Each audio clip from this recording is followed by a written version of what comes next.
ready to die defending Nigeria in whatever way. When it is God's time for us to go, it is you no took more my going time to God. You are ready to defend Nigeria. I gave you my time. No, I'm coming. Alex, hold on. You already started. What I'm saying, defending Nigerians is this. I gave him my time and he's using it to defend Nigeria. No, sorry. Sorry.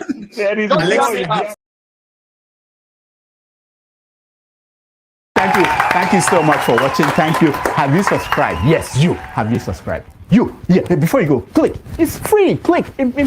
Just that's it. Have you subscribed? You are laughing. Have you subscribed? Have you subscribed? Thank you.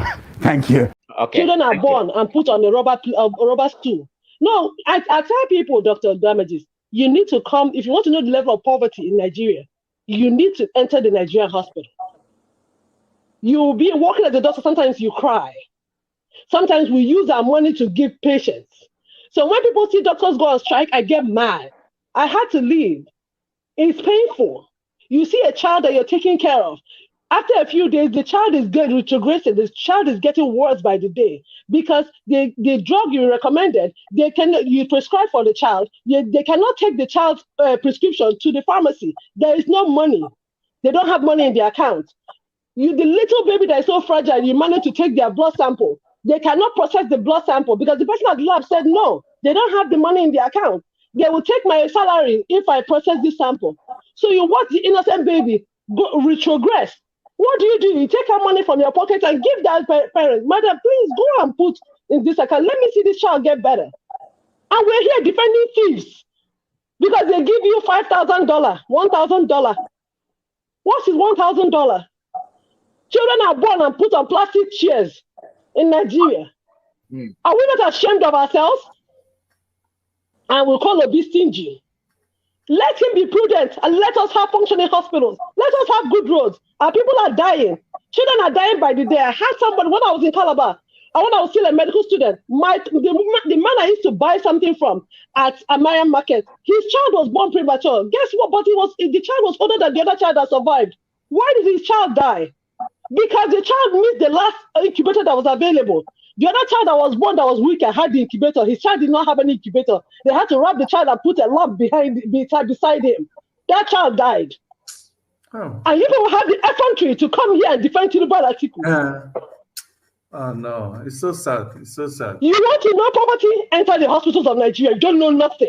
1,911,844,833 naira and 46. I'll take that again. 1,911,844,833 1 trillion. This money is too much for me. 1 trillion. I hope that is not on the record. 1,911,000,000,000.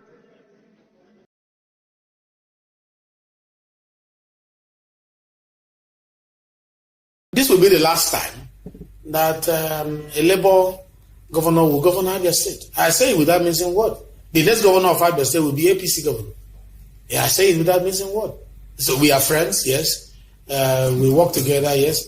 But I will not be number 6 citizen of the country and another party will govern my state. The next election of 2027, APC governor will be there. I have told him in person, I have told him publicly and privately that APC governor will be the next governor of Abia State. How it will happen, I don't know, but it will happen. So why are you not confident? I'm confident because we are working hard. I'm confident because my government is working hard. The president is working hard. And Abia will repay the president. Abia will repay the president. The president that have given you Southeast Development Commission will be repaid. A president that is appointing Abians into administration will be repaid. A president that is allowing attraction of dividend of democracy to Abia State will be repaid. We are not ungrateful people. Monkey will not work and baboon will chop. APC will not help the state to be strong and then Labour will take the credit. And no. APC will determine who becomes the next governor of Abia State. I don't care about who the person is, but one thing I know is that the party platform, APC, will be the next governor of Abia State. Go and write it somewhere. That we are ready to work for Abia State. And we are tired of being outside government, the government at the center. We need to leverage the power of the center to, increase the development of Abia State. The governor is my friend, and he's doing well. Comparatively speaking, from other governors, and he's not doing badly within the 100 years in office. I give it to him, and I'm proud of him. He's my friend. In fact, we spoke today.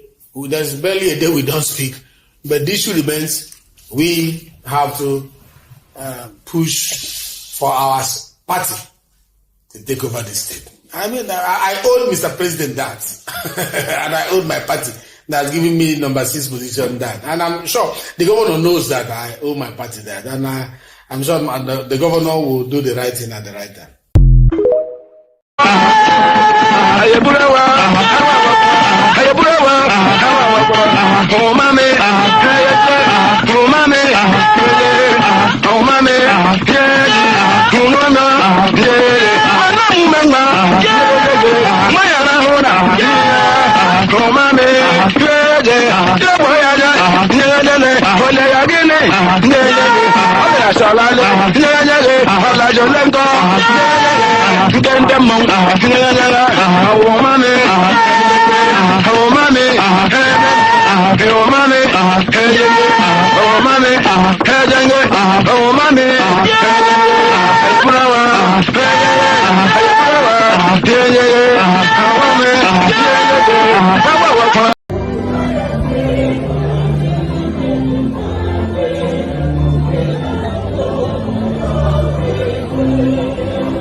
This message is for those celebrated IBB at 83 years old after listing the structures he built in Nigeria. You all forgot the ones he destroyed. Here are a few that I can recall off the top of my head. He killed Delegiwa. Allegedly. If you like, just say that Delegiwa died under his watch. Nonsense. He stabbed the Naira and set it up for the slow death that it has been undergoing since then. He annulled the most credible election in Nigeria's history, the June 1993 election, and by doing so set the course of democracy back 100 years. He introduced the so-called Structural Adjustment Program and ruined education in Nigeria. We have not recovered since then. He opened the borrowing frenzy with IMF and World Bank loans that had not ended today. Tinubu only took it to the level unimaginable. He spent more money building Abuja than what United Arab Emirates leaders used to build Dubai. These two cities started at almost the same time. Now go and check them out and see the difference corruption and lack of vision make.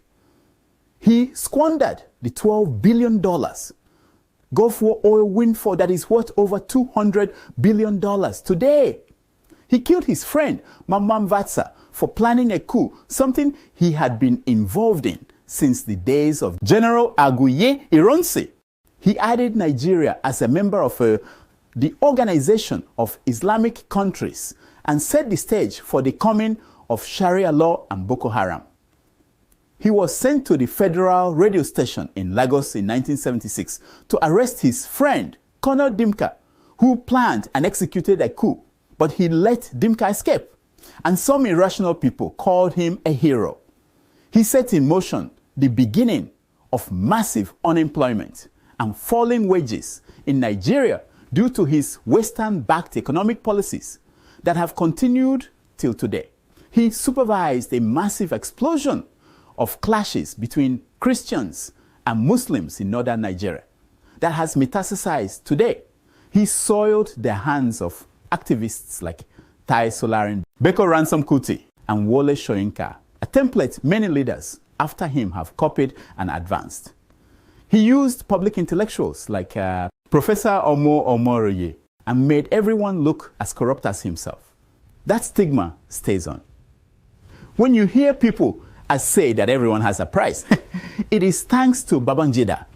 He wasted millions building useless SDP and NRC party offices across Nigeria.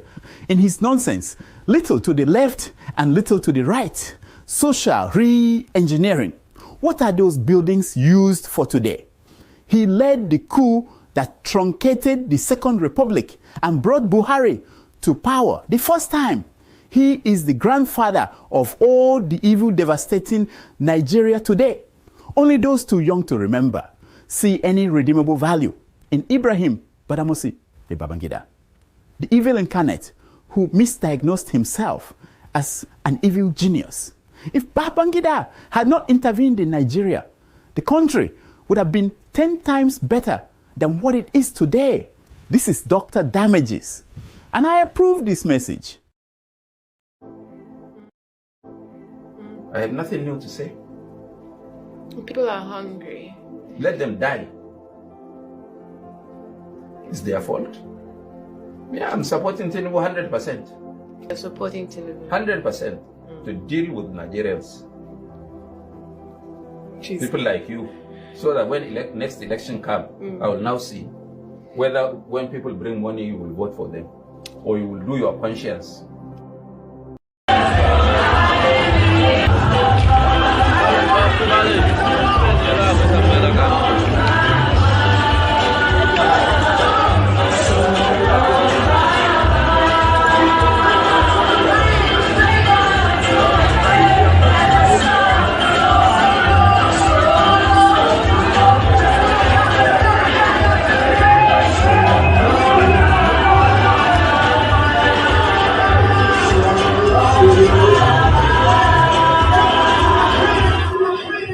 We should always spend more time examining the foundations of our arguments than we spend proclaiming the conclusions.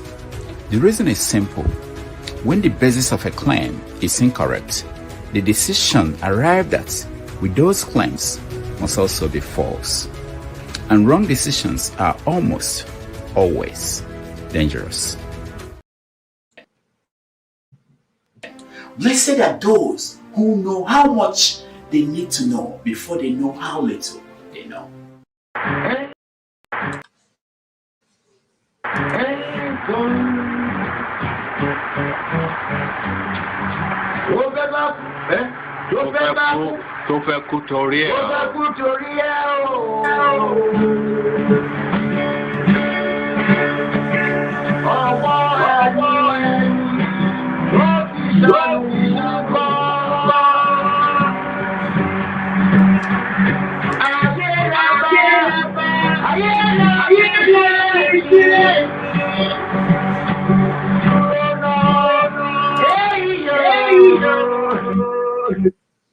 Hello there, you're welcome to Dr. Damages this lovely day of August.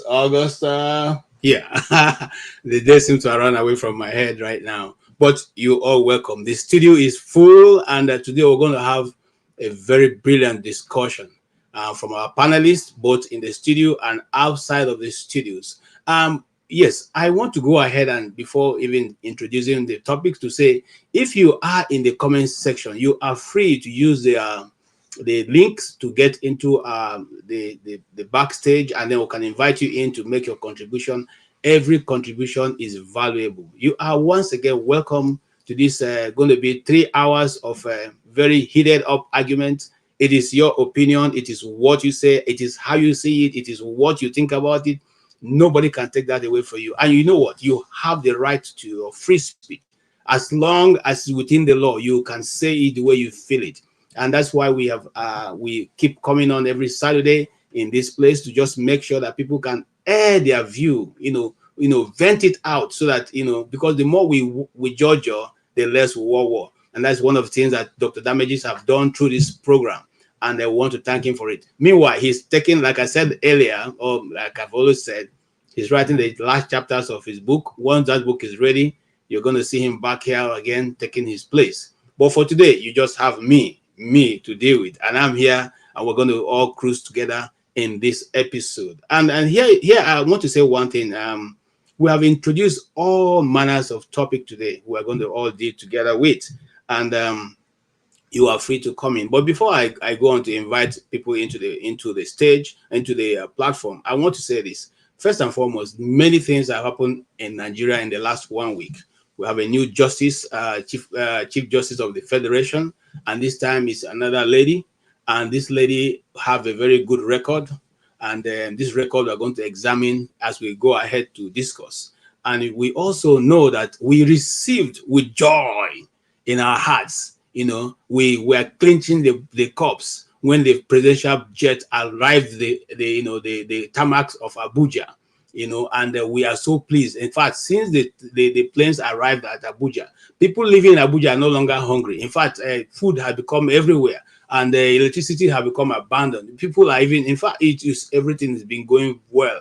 And to top it all, our president was able to be the first to use it. In fact, he jet out of Abuja almost immediately, to France, and he realized that he didn't sign. He didn't swear in the Chief Justice was going to come in. He came back, and after signing it, he jetted out again. What a beautiful nation that we have, and things are working so graciously, and we want to applaud him for that. You have your opinion, and Dr. Damages is giving us the opportunity to say it the way we feel it. And I'm so happy for the people of Abuja and vis-a-vis the people of Nigeria, because the coming of this plane is going to bring a lot of goodies. In fact, it is the dividends of democracy to the people of Nigeria, and we want to celebrate that also. And then, of course, you knew that, or you have come to must have known right now that Agip have been taken over by Oando, and whatever that will translate to Nigerian economy is what we are going to discuss today. Okay, we're going to look at it, and the videos you saw also, we saw a man of God who was trying to kneel down to the governor to come to the front to take a back seat, take a front seat, even though he came late to the service. I don't know what we are preaching. I don't know, but I leave that to you guys. And today, again, I want to say, even though I may have some bias today, I've decided to quash my bias. I'm going to just be on a moderating level, so that I'll give you opportunity to have your say. I will only come in to moderate, to make sure that people are on the right track and not taking us to where we don't want to go today. Meanwhile, you are all welcome. It's going to be a good ride. It's going to be awesome. It's going to be a wonderful time. It's not going to be a time that you say, I didn't want to come here. Why did I come here? No, we're going to have a ride together. And I tell you, what it's going to be good. I tell you, I can assure you, it's going to be good. It's going to be good. Very, very good. Very, very good. And like I said earlier, there's a man in Nigeria who, in the 80s, actually gave Nigeria some, gave us a new lease of life. When he came in, he was celebrated as one of those who was going to take over the voice of Bob Marley. And he was also, in fact, he was celebrated internationally and otherwise. And at the time he came in, most younger people didn't know there was a problem with rain in Nigeria at that time. And when he came and released that voice across the space of Nigeria, the rains came down. So before we go into today, I want the rain to come down again with everybody who is going to be watching. And so let's listen to this great musician who is going to be with the Lord for his contribution. We'll keep thanking him for his contribution to the space in Nigeria and the people of Nigeria. He should go down as one of the greatest musicians in Nigeria, and we can't put him behind. Ladies and gentlemen, Magic Fashek. And tonight, this gentleman will be making his network television debut. This is his most recent album right here. It's called Spirit of Love. We're very pleased to welcome Majek Fashek.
long time ago, when we used to live like prince and princess. Remember the pyramid of Egypt, when we used to live like prince and princess. Remember Marcus Garvey, who are the dream for New America. Oh, remember Martin Luther King, who are the dream for New America. They say you are black, they say you are brown, they say you are black, they say you are brown. Only the angels of Jah is white now. Only the angels of God is white. So long, too long, so long, too long. We've been sitting down so long. We've been a fool around for too long.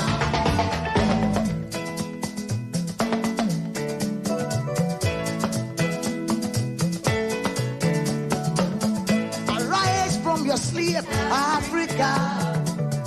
Arise from your sleep, America. There's work to be done, Africa. So much work to be done, America. But if we unite, hey, we will be free so long, too long, so long, too long. Press the down for so long.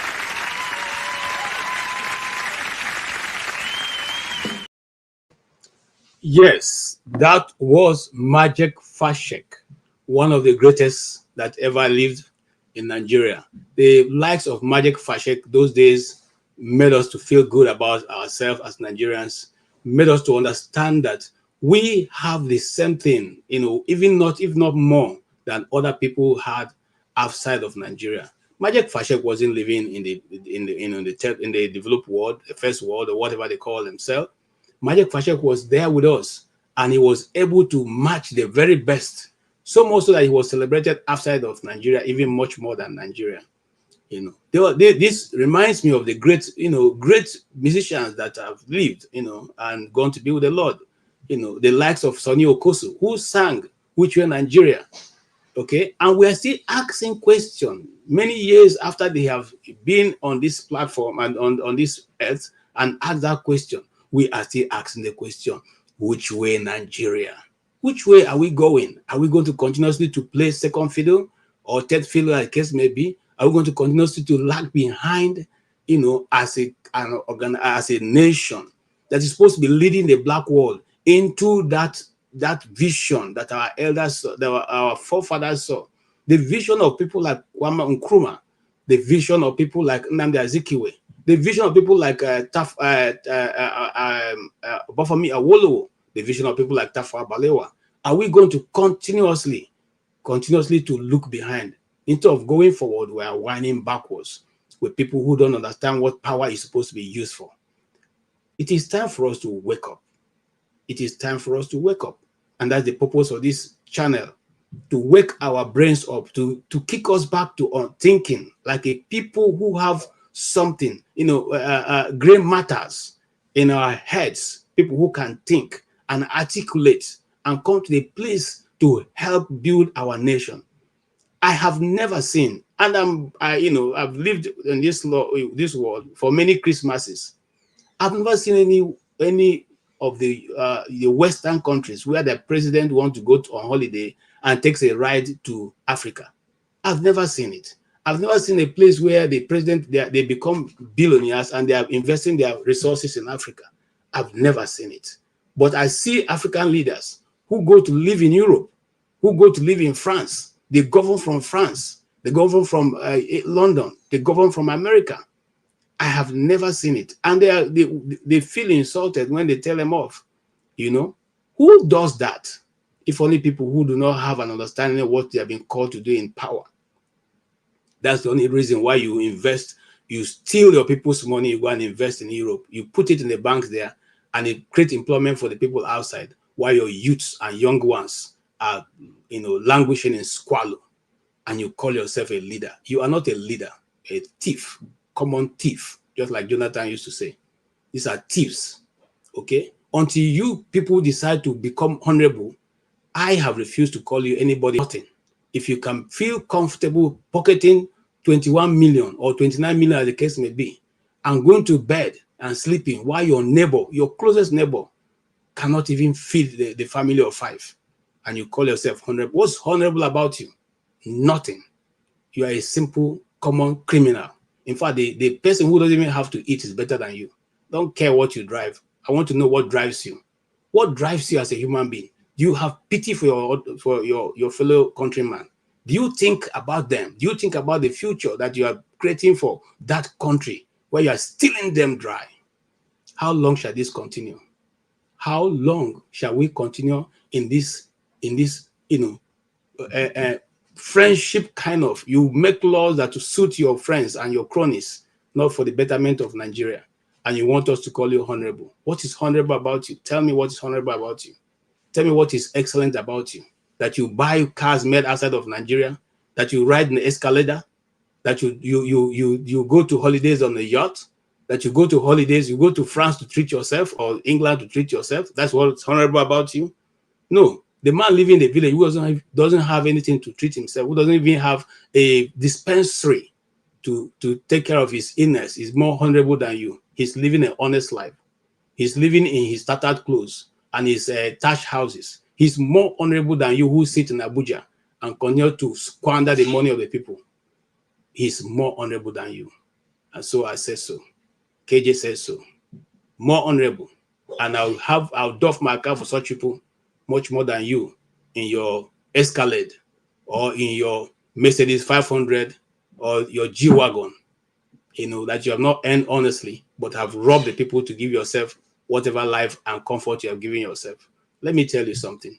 All of us one day will find ourselves before the one who has created you. What is going to be your answer? What is going to be your answer when he asks you, what did you do with the power that he has given you?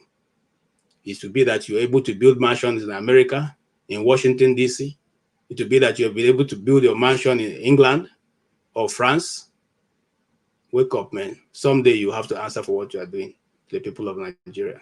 I rest my case there. I invite gentlemen who have been patiently waiting at the backstage to come and contribute. Here comes Mr. James. Mr. James, you are welcome. It's good to have you on the platform. And I think I will leave Righteous Man out for now because he's having a conversation. Mr. James, you have seen and heard what we introduced, and you have seen the topics. You may want to make an initial contribution before we go into individual topics. Yeah, good. I don't know where to begin because only bad news comes out of Nigeria. We hardly hear anything good about the country. I'm sure you can hear me. Yes. Good. As for the woman, the new so-called Chief Justice, I understand that there's a visa ban placed on her, I think by the government of US or somewhere. Although that should not be of interest to us because the problems of Nigeria should be solved by Nigerians, not Americans or whosoever they are, pretending to be assisting Africans while they are burying us alive. But the fact that she is under ban because of the kind of judgment she has passed, so we should not expect anything good, an iota of good from her tenure in office. I just hope I'll be proved wrong. I think it was on this platform last week I said the Benin people have a saying that that is, it is snakes that give birth to snakes. So those who appointed her know the reasons why she was appointed. And as for Tinubu's, what they call jet he bought, it's laughable because he bought a 15-year-old jet. These are people who are living like kings. He bought, I think it's the third or fourth person to own that jet now. So, and you spend such a stupendous amount of public funds buying a third or fourth hand jet, and people are applauding him for being a squandermaniac. So that is all I have to say for now. It's not yet Uhuru. You know, it was Odinga Ojinga, the father of that former of a politician in Kenya, who wrote a book, and the title is Not Yet Uhuru. Uhuru in Swahili, in West Africa, it means something like freedom. It's not yet freedom. We still have so many rivers to cross in the west of Jimmy Cliff. We still have very many rivers to cross just to see the promised land, not even to enter. We've not got to Mount Nebo yet in the Jordan, where Moses stood and saw the promised land, but was unable to enter. We are still in the wilderness. We've left Egypt, certainly, but we're still in the wilderness. But as a people, we surely get there, though I might not be among those who will enter the promised land. Thank you. Thank you, Mr. James. You spoke so eloquently, and it reminded me of all those, you know, every time we listen to you, we have something to take away. You know, there are really many rivers to cross, and Nigeria doesn't seem to have even been able to get to the first river, unfortunately. That's the truth about it. Righteous Man, you're welcome to the platform. And yes, you have heard our topics. What's your first initial take before we come to individual topics? On what, KJ? On the topic we have introduced. On the topic, what's your initial intake? With all the topics, what is your initial comment on all the topics before we go to the individual topics? Okay, KJ, good evening from here, and my big brother James, good evening, and the comment section. I have consistently maintained that this nation called Nigeria cannot make any meaningful progress until the foundation of this country is revisited. If we try to romanticize in the name of, okay, we want to be politically correct, and saying, well, it doesn't matter, we can do one thing or the other and get Nigeria in the right track, I tell you, we are just jokers. The Nigerian foundation is faulty. Nigeria was founded on a faulty foundation. The individuals whom you mentioned, who may be acclaimed to be the founding fathers of Nigeria, they are not. Zik never founded Nigeria. Awolowo never founded Nigeria. Tafawa Balewa never founded Nigeria. Nigeria is the making of the British Empire. And so until the indigenous people of the land comes to found a nation they'll be proud of and structure this nation on how it should go, we will continue to go backwards. And that is why right people can never be allowed to rule this country. When I mean right people, people with pedigree, people that have the Nigerian people at heart, people that feel for humanity. The syndicates, the calabars that have captured this country will never allow anyone that will bring a change, a positive change in this country to ascend to the throne of leadership in terms of being the president of this country. I am in Nigeria, and I beg you to ask anybody who will give you the correct and current condition of Nigerians. We don't have middle class again in Nigeria. We have the poor and the rich. If you are not rich, you are a poor man in Nigeria. That is the country we are in today. A country that is the 6th oil producing country in the world, yet we don't have fuel. A country that have arable lands, yet we don't have food. A country that is blessed by God with all natural resources, yet we are the capital poverty of the world. How many millions of Nigerian children out of school? Even in my house, I have 2 graduates, no job. And they keep feeding under my roof. And how will I be happy as a father?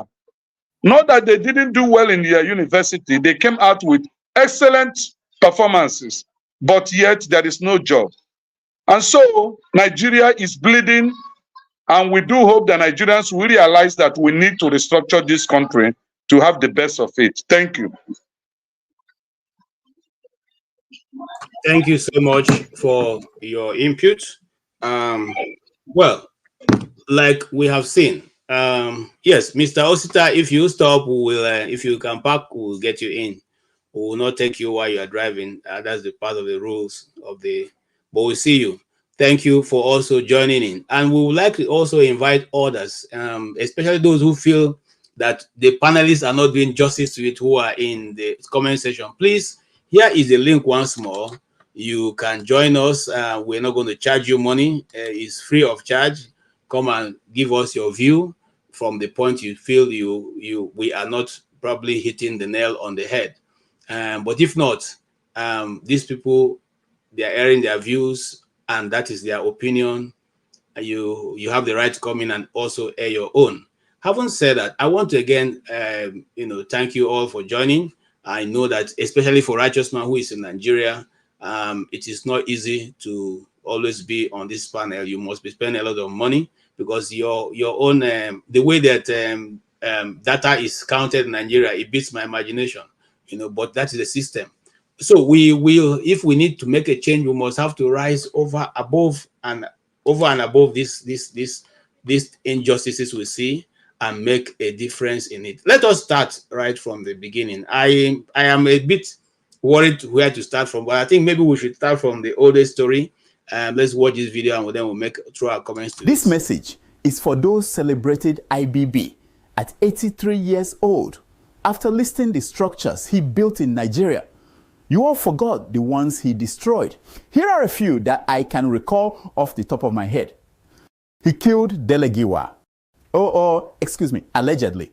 If you like, just say that Delegiwa died under his watch. Nonsense. He stabbed the Naira and set it up for the slow death that it has been undergoing since then. He annulled the most credible election in Nigeria's history, the June 1993 election, and by doing so set the course of democracy back 100 years. He introduced the so-called Structural Adjustment Program and ruined education in Nigeria. We have not recovered since then. He opened the borrowing frenzy with IMF and World Bank loans that had not ended today. Tinubu only took it to the level unimaginable. He spent more money building Abuja than what United Arab Emirates leaders used to build Dubai. These two cities started at almost the same time. Now go and check them out and see the difference corruption and lack of vision make. He squandered the $12 billion Gulf War oil windfall that is worth over $200 billion today. He killed his friend, Mamman Vatsa, for planning a coup, something he had been involved in since the days of General Aguiyi Ironsi. He added Nigeria as a member of the Organization of Islamic Countries and set the stage for the coming of Sharia law and Boko Haram. He was sent to the federal radio station in Lagos in 1976 to arrest his friend, Colonel Dimka, who planned and executed a coup, but he let Dimka escape, and some irrational people called him a hero. He set in motion the beginning of massive unemployment and falling wages in Nigeria due to his Western-backed economic policies that have continued till today.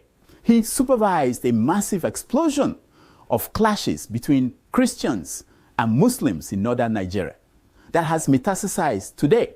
He soiled the hands of activists like Tai Solarin, Beko Ransom Kuti, and Wole Soyinka, a template many leaders after him have copied and advanced.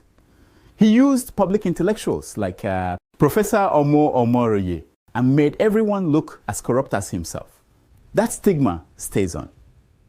When you hear people say that everyone has a price, it is thanks to Babangida. He wasted millions building useless SDP and NRC party offices across Nigeria. In his nonsense, little to the left and little to the right. Social re-engineering. What are those buildings used for today? He led the coup that truncated the Second Republic and brought Buhari to power the first time. He is the grandfather of all the evil devastating Nigeria today. Only those too young to remember see any redeemable value in Ibrahim Badamasi the Babangida, the evil incarnate who misdiagnosed himself as an evil genius. If Babangida had not intervened in Nigeria, the country would have been 10 times better than what it is today. This is Dr. Damages, and I approve this message. Right, that was Dr. Damages damaging that message, and it is a message that I so like it, because someone on the comment section is saying that he left office many years ago, and why we still discussing? We're discussing for two reasons. One, this week was his birthday, and many Nigerians were celebrating him. I was part of the news of the circles in Nigeria. Second, we're also discussing because he brought in what Nigeria is suffering today. Before the coming of IBB, Nigerian money, a dollar was almost like 75 kobo, 75 kobo to a dollar. Okay, I remember that I had an uncle who went to Canada to go and school. When he got to Canada, he got two people who were serving him, because Nigeria was regarded as one of the richest nations then on earth, and our naira was being rushed. In fact, you could use the naira to do so many things, and you had foreigners, fighting their way to come to Nigeria to live and to work because of the strength of the currency. And eventually, we are where we are today, where even Cameroon has a better currency than we have. So when someone says to you, or when somebody is writing on the comment and say, why are we discussing IBB? The Igbos have a proverb that a man who does not know when wasn't present when a body is being buried.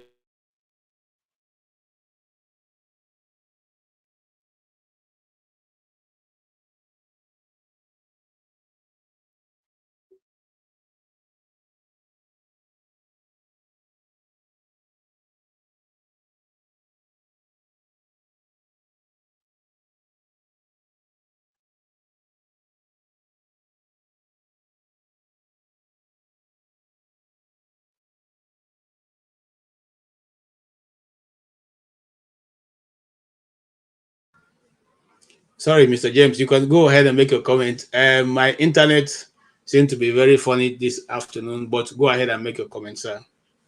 Yeah, I will not make a long comment.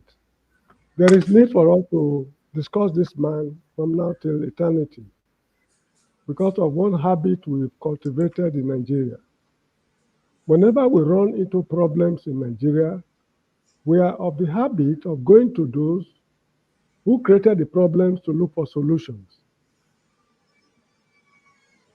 The problem we are going through today, don't be alarmed if you are told that they still consult him looking for possible solutions. The man who drafted the so-called constitution we're operating now is all over the place looking for solutions to the problems he created. And they created this problem for particular reasons.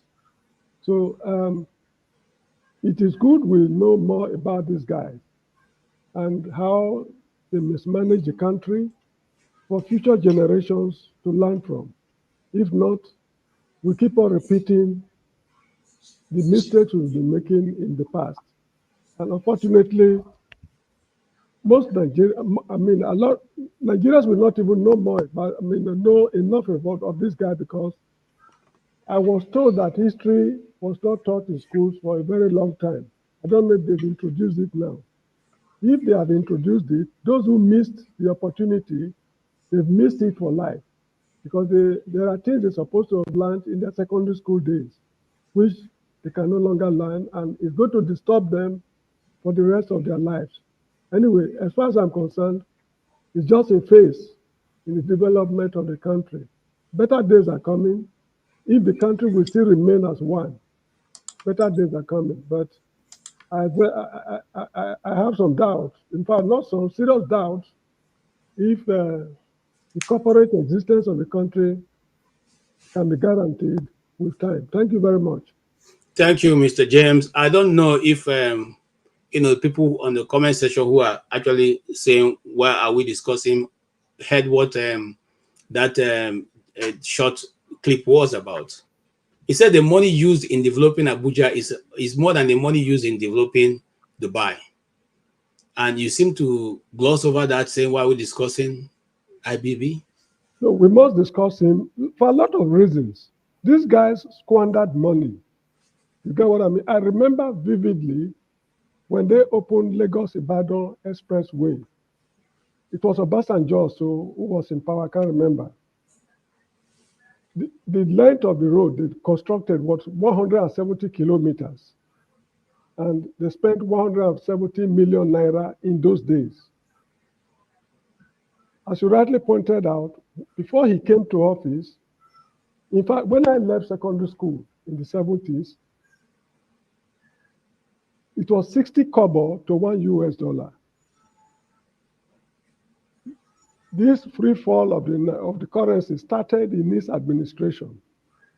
Structural adjustment program. Now, there was a time he said he wanted to obtain loan, I think from the IMF. People objected very strongly. So he said there should be a national debate. People were busy howling, shouting, and talking blah, blah, all over the country. At the end, people agreed that we should not go for it. He said, okay, it's not going. Before we knew what was happening, I think he went to the World Bank to obtain money. What is the difference between half a dozen and 6? You don't want IMF, but you went to the World Bank. He said, so these guys are just, you see, he has left no footprint in the sands of time. There's something also Dr. Damages failed to mention or forgot to mention. There was a plane crash somewhere in Lagos. I can't remember the exact place, containing, transporting some very fine army officers. The plane crashed mysteriously, and no proper account was given for that incident. He was the head of state at that time. So there's need for us to discuss this guy. It's just like, how do I put it? You know, some people are saying, somebody asked me some time ago in South Africa, why are you bearing me? Why are you called Mr. James when you are so much anti-white, anti-colonial, and all those kind of stuff? So I told the guy that if I'm named James, I was named James for a reason. And if I happen to change that name to an African name, in future, if I am distorting history, because if in future people are watching these video clips, maybe 200 years from now, and they happen to see that a black man is bearing James, speaking English like an Englishman, although with African accent, what went wrong? If I happen to change my name, I've already altered history. The fact that I was named James, there's a reason behind it, which future generations must remember.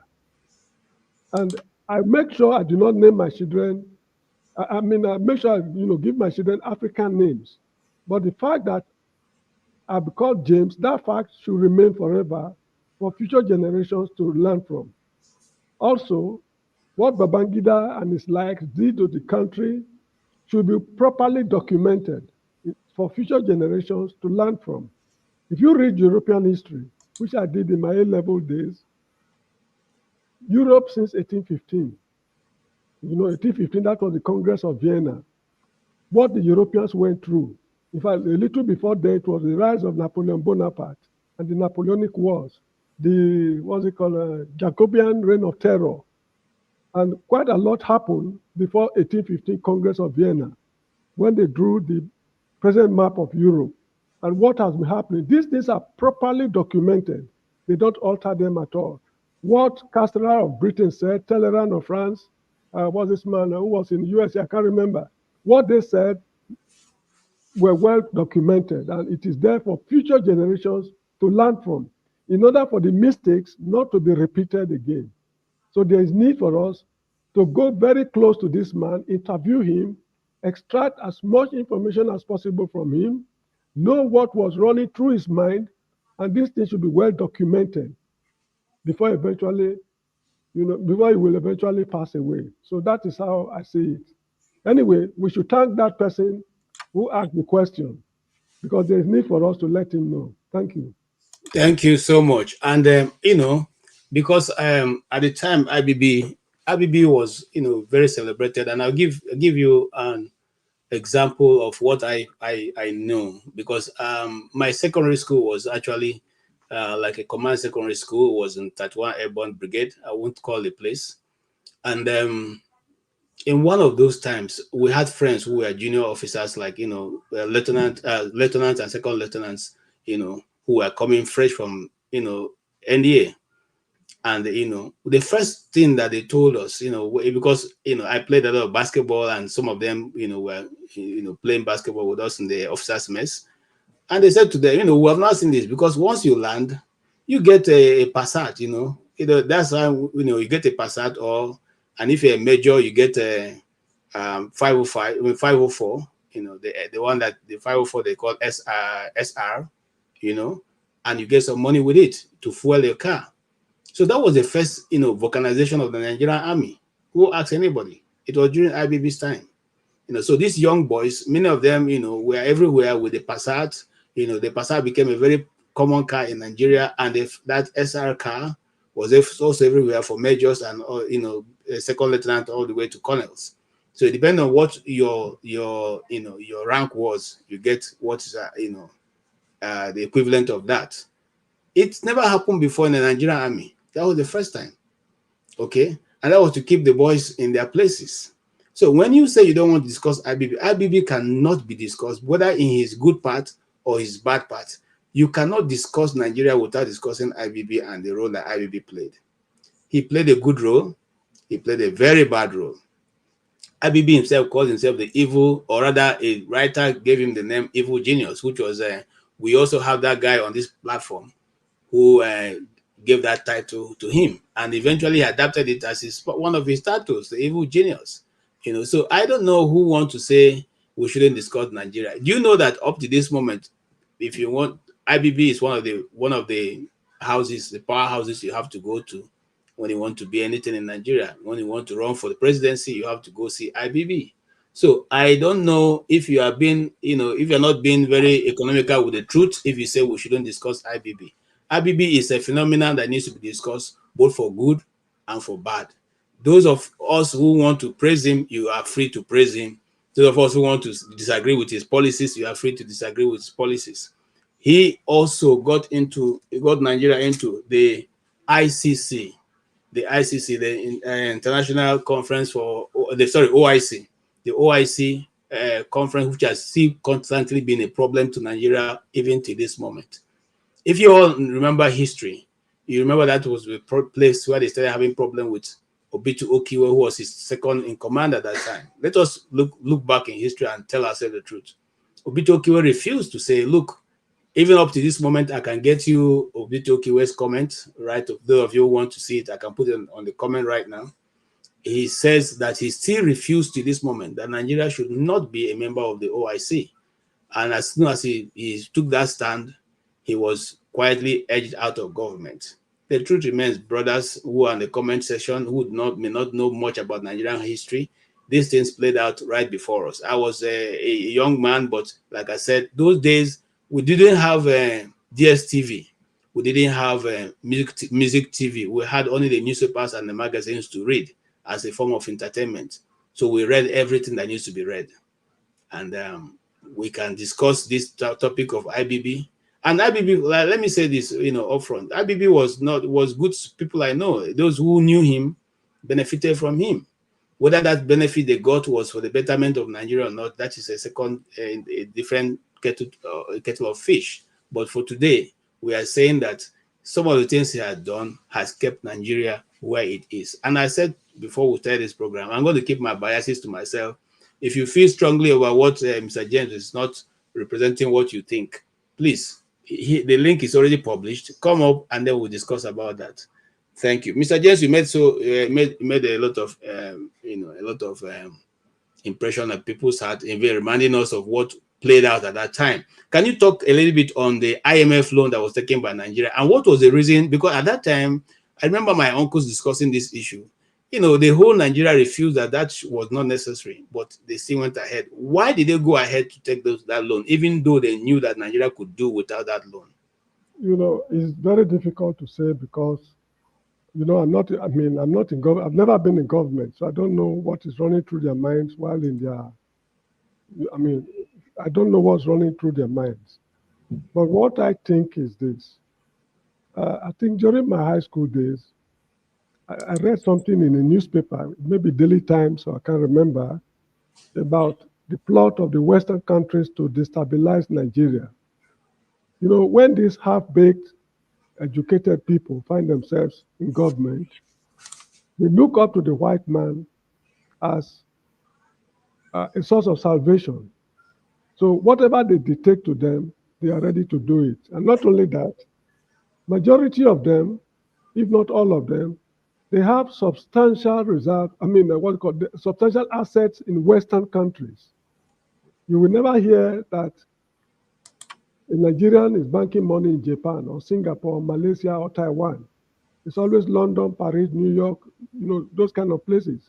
So with this huge amount of money and assets and other assets banked in these countries, they are in a very good position to manipulate Nigerian policymakers. Because if they ask you to do certain things and you are refusing, maybe your money you bank with Barclays Bank could be frozen. Even if it's not frozen, if you sign a check, they'll return the check and say your signature is irregular. You get the message clear. They want you to do certain things behind the scene.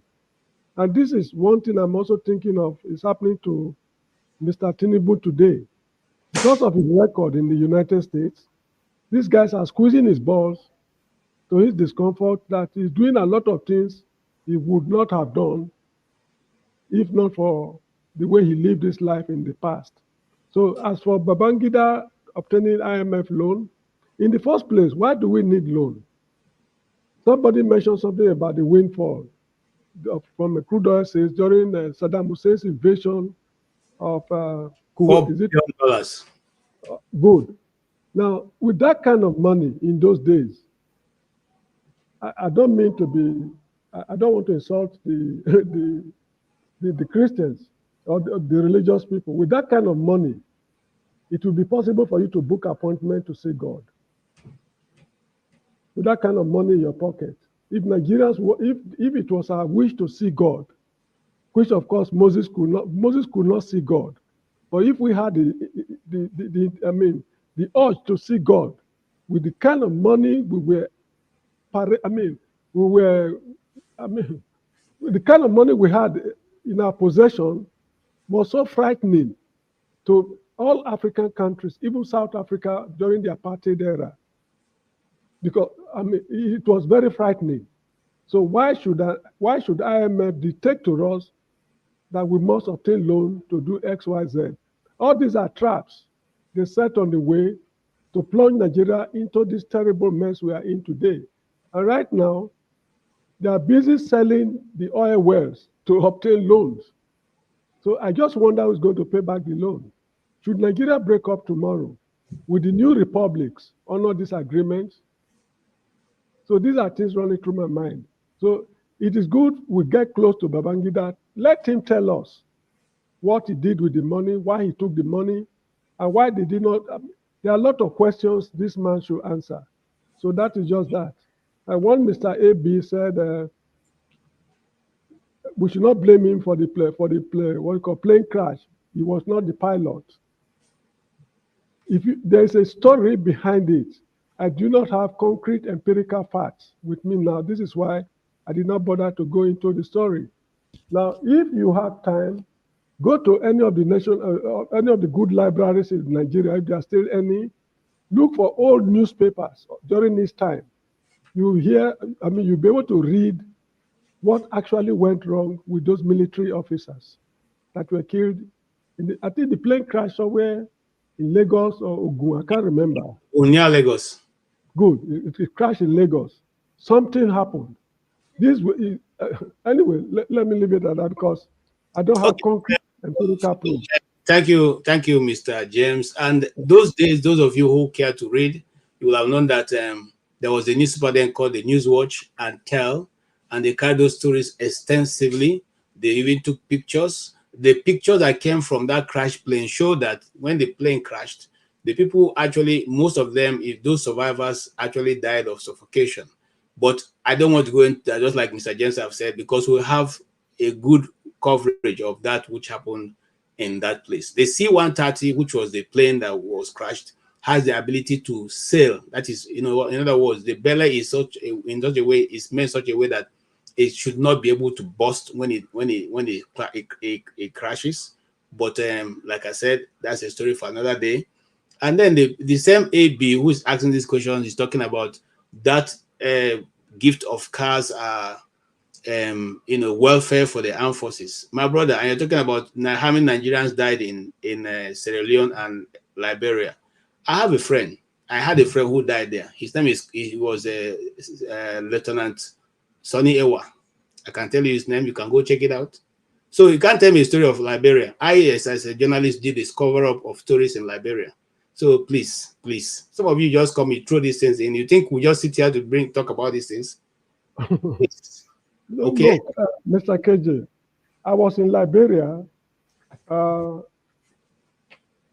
think 1988 or thereabout. We were hearing rumors of impending war, that they are going to fight. So that I got scared. So I had to leave Liberia and I traveled to the Gambia. That's how I got to the Gambia. If not, I would have been based in Liberia up till now. Now, when the war broke out, Nigerians were in Liberia when Charles Taylor invaded from Yekepa. They entered through Ivory Coast, they entered Yekepa in Nimba County. They were fighting down to Banga, what's the name? Ganta, Banga. They were inching towards Monrovia. The Nigerian government did absolutely nothing to rescue Nigerian nationals in Monrovia at that time. People flooded into Monrovia because the provinces were completely fucked up. So when they got there, the Nigerians in Monrovia, they went to the Nigerian embassy in Congo Town, very close to the capital, they call it Capitol Hill. That's where their state house is, executive mansion. They went there for refuge. When Charles Taylor boys got there, they carted the whole of them. In fact, the Nigerian embassy shares the same fence with the German embassy in Congo Town. These boys never touched the German embassy. They went straight to the Nigerian embassy, packed all the boys, and took them to Banga, their operational headquarters. One of them was my classmate at the University of Lagos, Chris Imodibe. It was in Banga. They were all sent to hell by firing squad. Now, the issue is this. They informed the Nigerian Minister of Foreign Affairs, then I can't remember his name. He said that no matter what Nigeria went through, if they like, they kill them. Nigerian policy, as far as Liberia is concerned, remains unchanged. Now, this is a country whose citizens were in distress. They did absolutely nothing till these boys were caught, sent to Banga, and executed. The same thing happened here in the Gambia when Yahya Jammeh was refusing to leave office. They made no arrangement for Nigerians to be evacuated when they were planning to send their troops down. Eventually, the troops came, but Jammeh left before them. Had it been there was a military showdown, that is exactly how we would have suffered irreparable havoc in this country. So Nigeria is of the habit of treating our nationals in this despicable fashion. This is what is also happening in South Africa. If not for air peace, that lifted, that lifted Nigerians from South Africa, what would have happened? The same thing happened in Sudan. I think it was Air Peace, if I'm not mistaken, that also lifted them from Sudan. So this is the country we live in. And people want me to believe that there is need for the country to remain as one. Well, I don't buy it, but if it remains as one, I have no objection. That is what we want as Nigerians. But left to me, there is need for new political dispensation in Nigeria.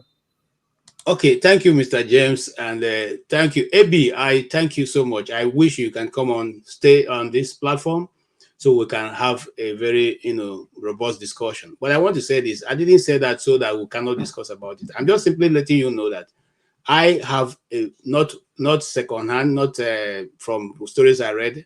I have first-hand information, and the story that Mr. James just told now, I got it. In fact, I was at that embassy.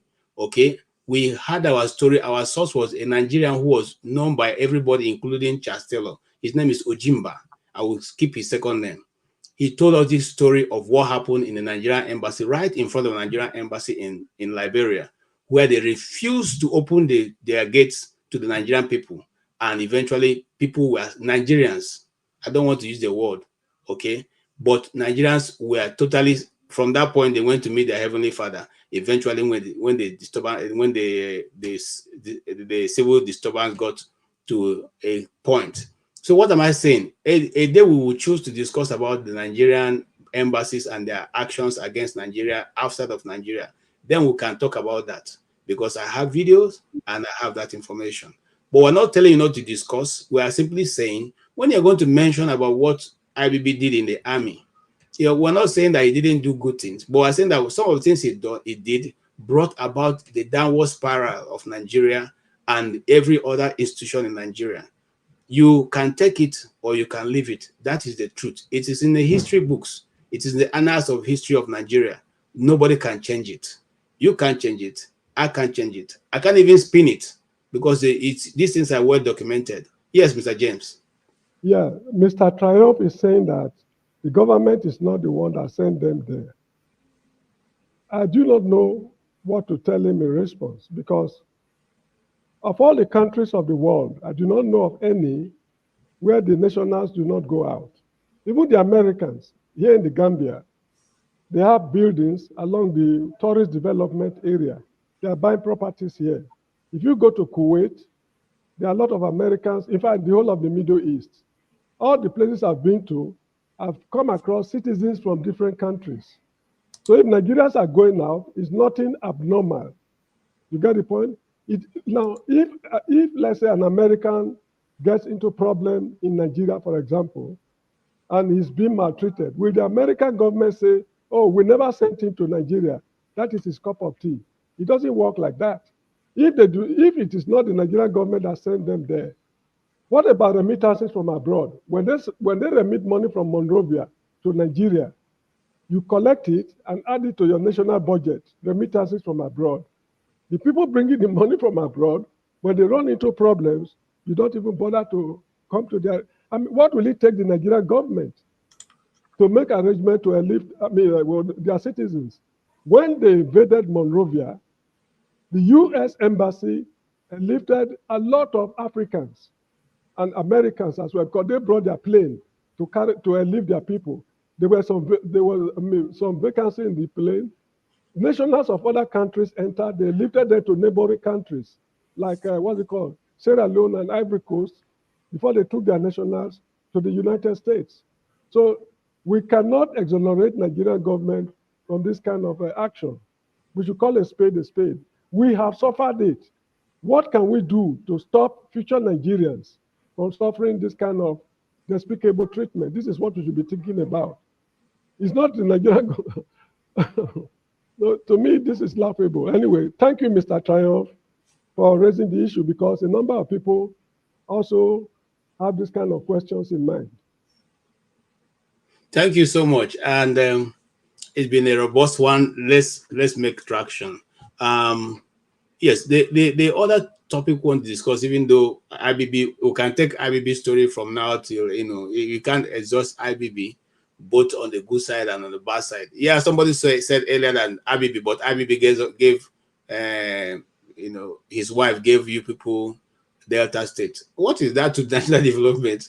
Was it Delta State there before? Did they create anything? There have always been people who are from Delta State. Delta State is a location. It's a geographical location that they simply changed the name to call it Delta. There have always been Anyoma, Ugwashuku, and the rest of those places. Warri was always there, and Asaba has always been there. They didn't create those things. Rather, what you say to us is that was not the initial capital of the state in the first place. But we won't go into that because that's not what we're discussing today. Look, you are discussing people who know Nigerian, politics and history just like the back of their hand. So there's very, very little you can spin for us here. We know how Delta, how Asaba became the capital of Delta State. We know the initial arrangement. So let's not go there. But we want to celebrate IBB. God has given him long life, and we thank God for giving him that life. Doesn't mean that the things he did wrongly, we cannot talk about it. We can always talk about it because that's what has created Nigerian history the way it is, whether you like it or not. The intervention of the military vis-a-vis the one led by IBB has brought a lot of changes in the pattern of governance in Nigeria. And some of those patterns cannot be but talked about because it has totally tilted it, in a way that we cannot even imagine. And so to not discuss it will be doing ourselves a lot of harm. Yeah, I think that's what it is. All right. The Bola Tinubu cut short his visit to France to fly back into Nigeria to swear Kudirat, the new Supreme Court Justice, into the office. Remember that this Kudirat was the one who ruled in the judgment of the Supreme Court governor of Abia State. It was her judgment that gave, what's his name now, Hope Uzodimma's position, okay, and brought about that, misnorm in Abia, in Imo State.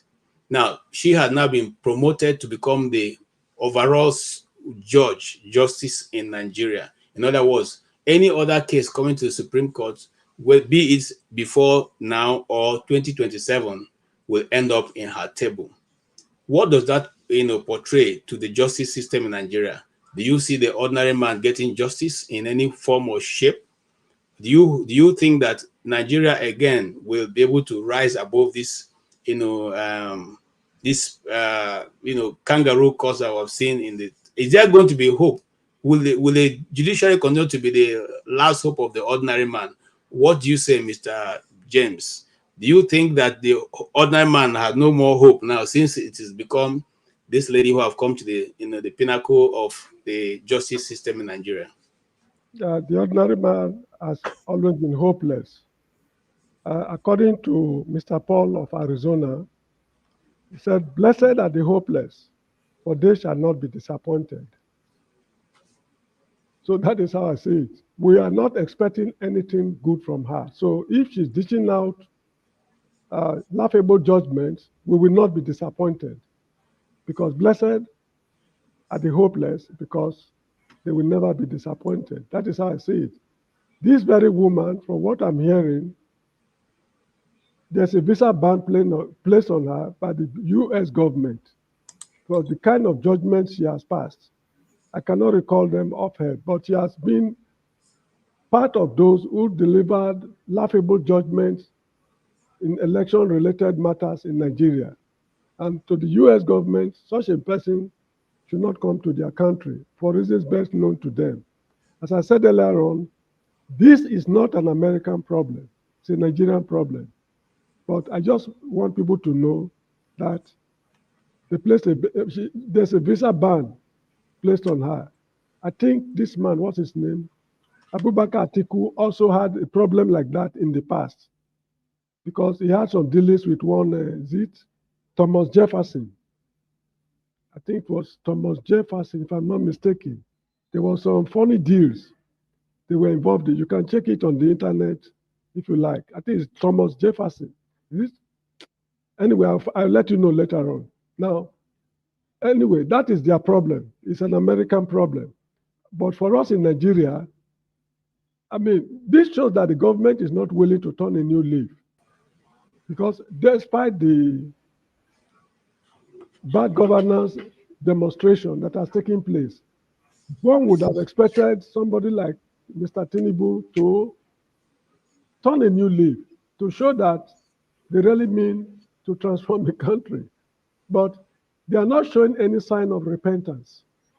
And this is just what we've got. So I'll be telling people 2027 is another scam in the pipeline. So come 2027, I will be proved right. Left to me, we should stop organizing elections in Nigeria. We should fix the country first. After fixing the country, before we talk about election. That's just all I have to say.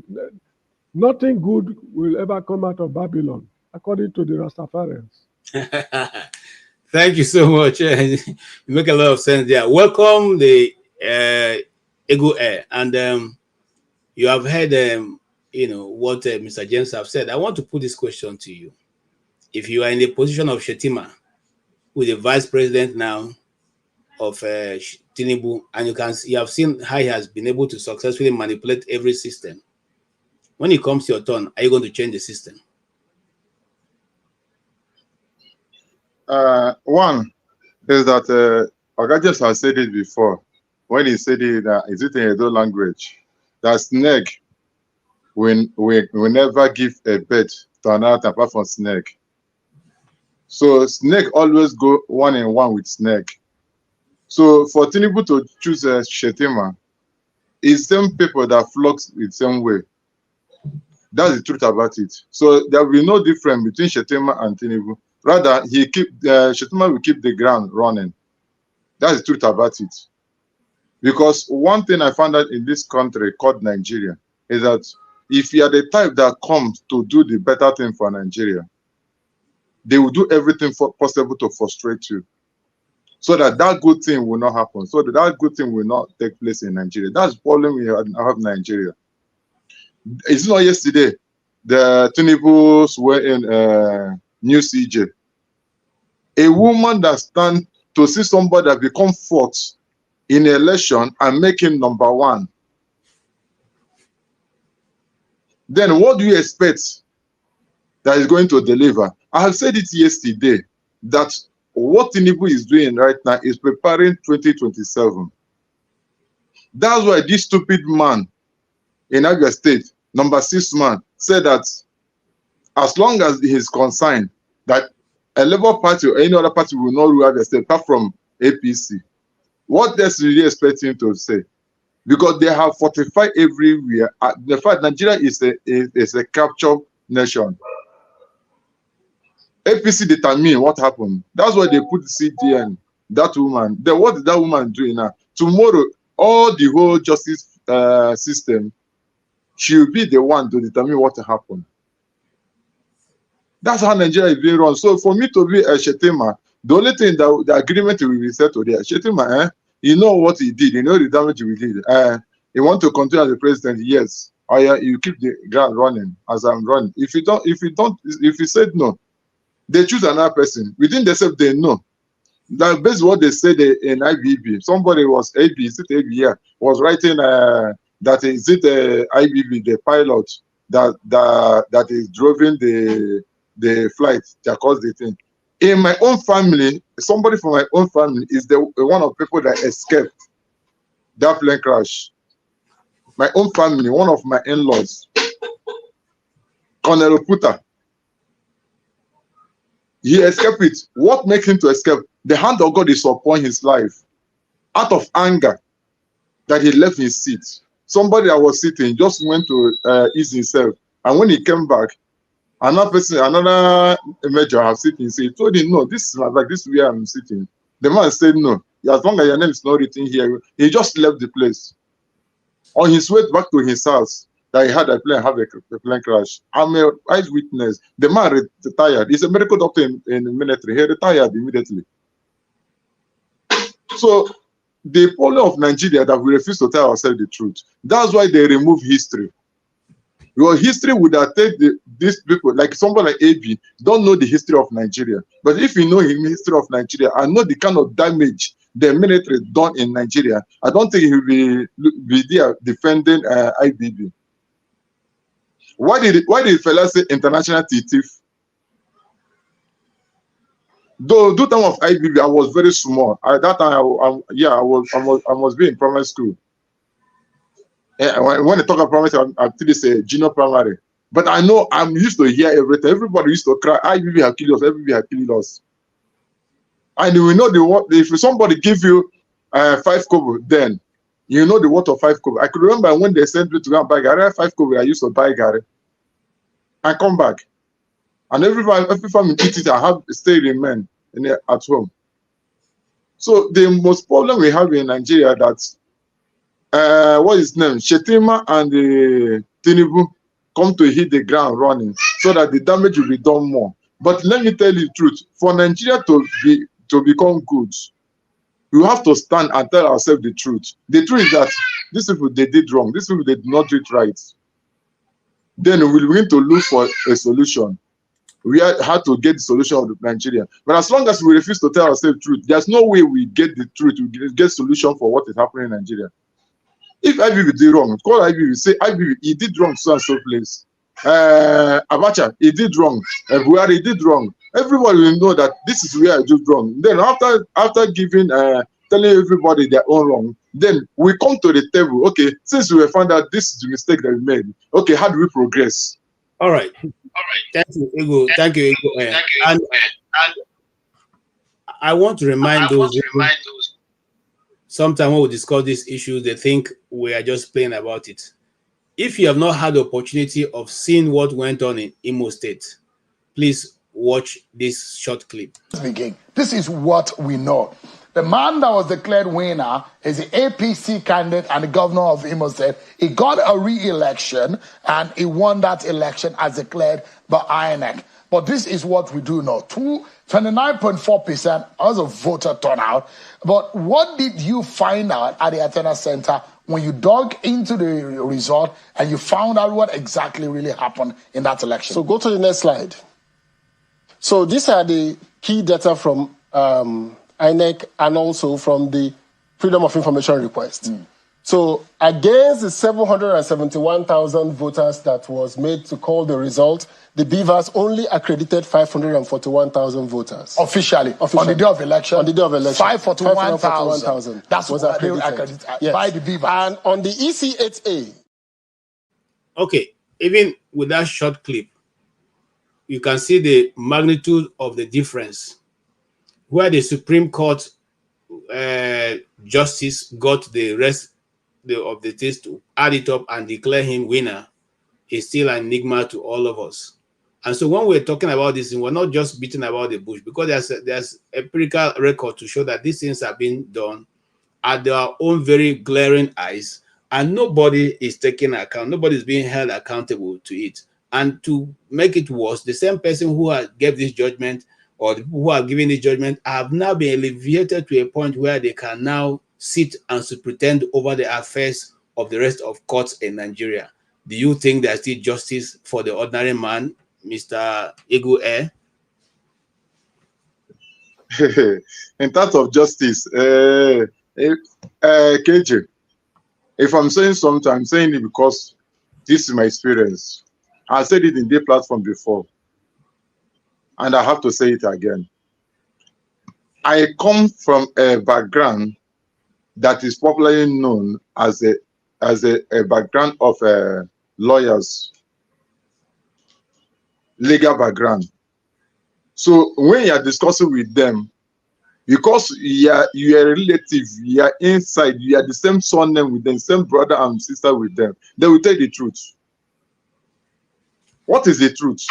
They will tell you, I have to say the truth. Now this judge that the judgment that be given to so and so person is false, but they have nothing to interject into it because of the chief judge chief judge or Supreme Court has said it. But the problem that they will tell you that in future, this will become a problem to a nation because it has become part of the policy and part of a constitution of a country, and they begin to use as an reference. So there's no way you will claim that a common man will have a justice in Nigeria. There's no true. It's not true about it. The only way we get justice in Nigeria is because of it come from a legal background, and the person that in that legal background is somebody that is between judge level and in fact a legal background that have a level, so that for you could Nigeria work by who know who. If you don't know anybody, nobody will start from you.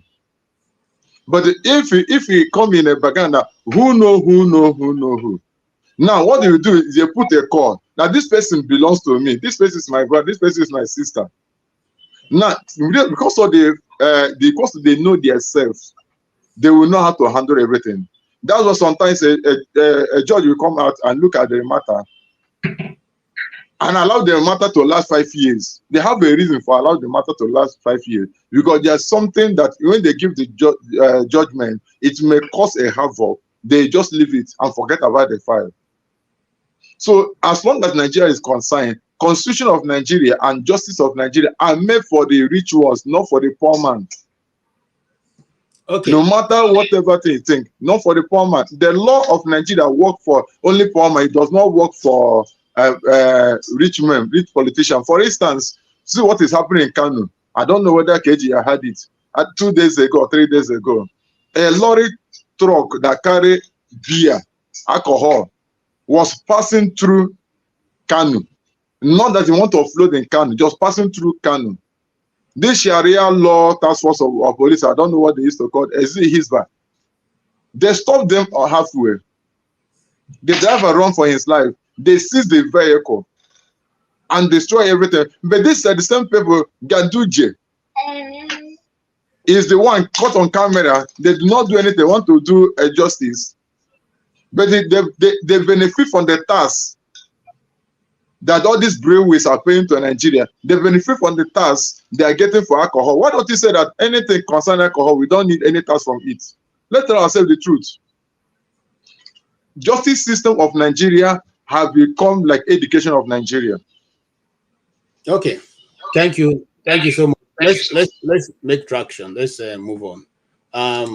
Mr. James, we will move on to our next topic. I think we have anybody who have a question to ask on what we have discussed can always come back to us, but let's move on.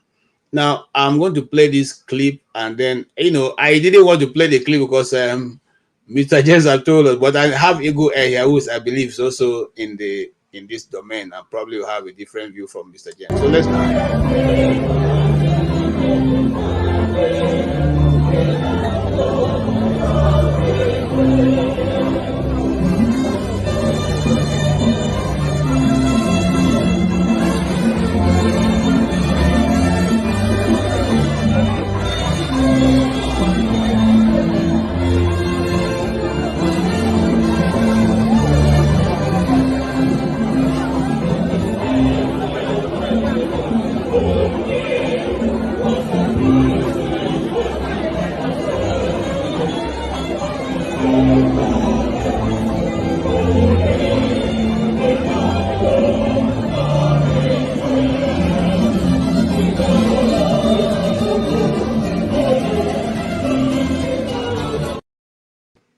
Okay.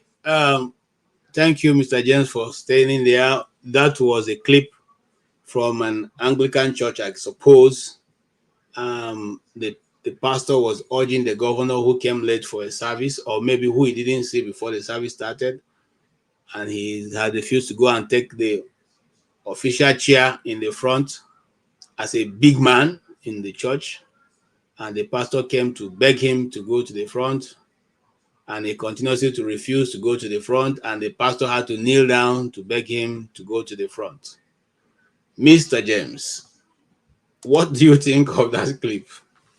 Well, you see, let me look at it this way. It's not a matter of religion or God or devil. It's just the character of Nigerians. That's how I see it. Because what happened there can also happen in the State House, Abuja. Any of the, what's it called, state houses in the, what's it called, state capitals. And any other gathering in Nigeria. What happened there can also happen anywhere. It did not happen there because it's a church. No. And don't even be surprised, that can even also happen in a mosque. Although I have no evidence to show that it has happened in a mosque before, but if it happened in a mosque, I will not be surprised at all. You see the point? It's the moral decadence in the country.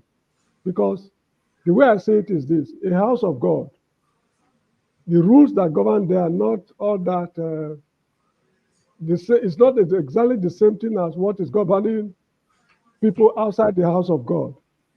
Provided what they are doing there is not repugnant to reason, it's in conformity with the laws of the land. Of course, if there's a conflict between the laws of the land and that of the church, that of the land will prevail.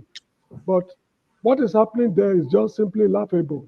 That is the character or the nature of people we have in Nigeria today. Moral decadence is not only in the church. Somebody was telling me something funny about the press. I was told that if a pressman is to interview a personality in Nigeria, first of all, he will ask for a brown envelope. Having received the brown envelope, he will leak the questions. After leaking the questions, they have to rehearse it, then polish it very well before the interview is granted. That is a member of the press doing that. So if that can happen to a pressman, the conscience of society, what do you expect a Reverend Father to do in the church? So that is how I see it. It's just a Nigerian problem. There's no segment of the society that can be exonerated from moral decadence. That's just how I see it. It's not happening because it's a church. No. People should remove religion from what we are seeing. Okay. Mr. Igwe.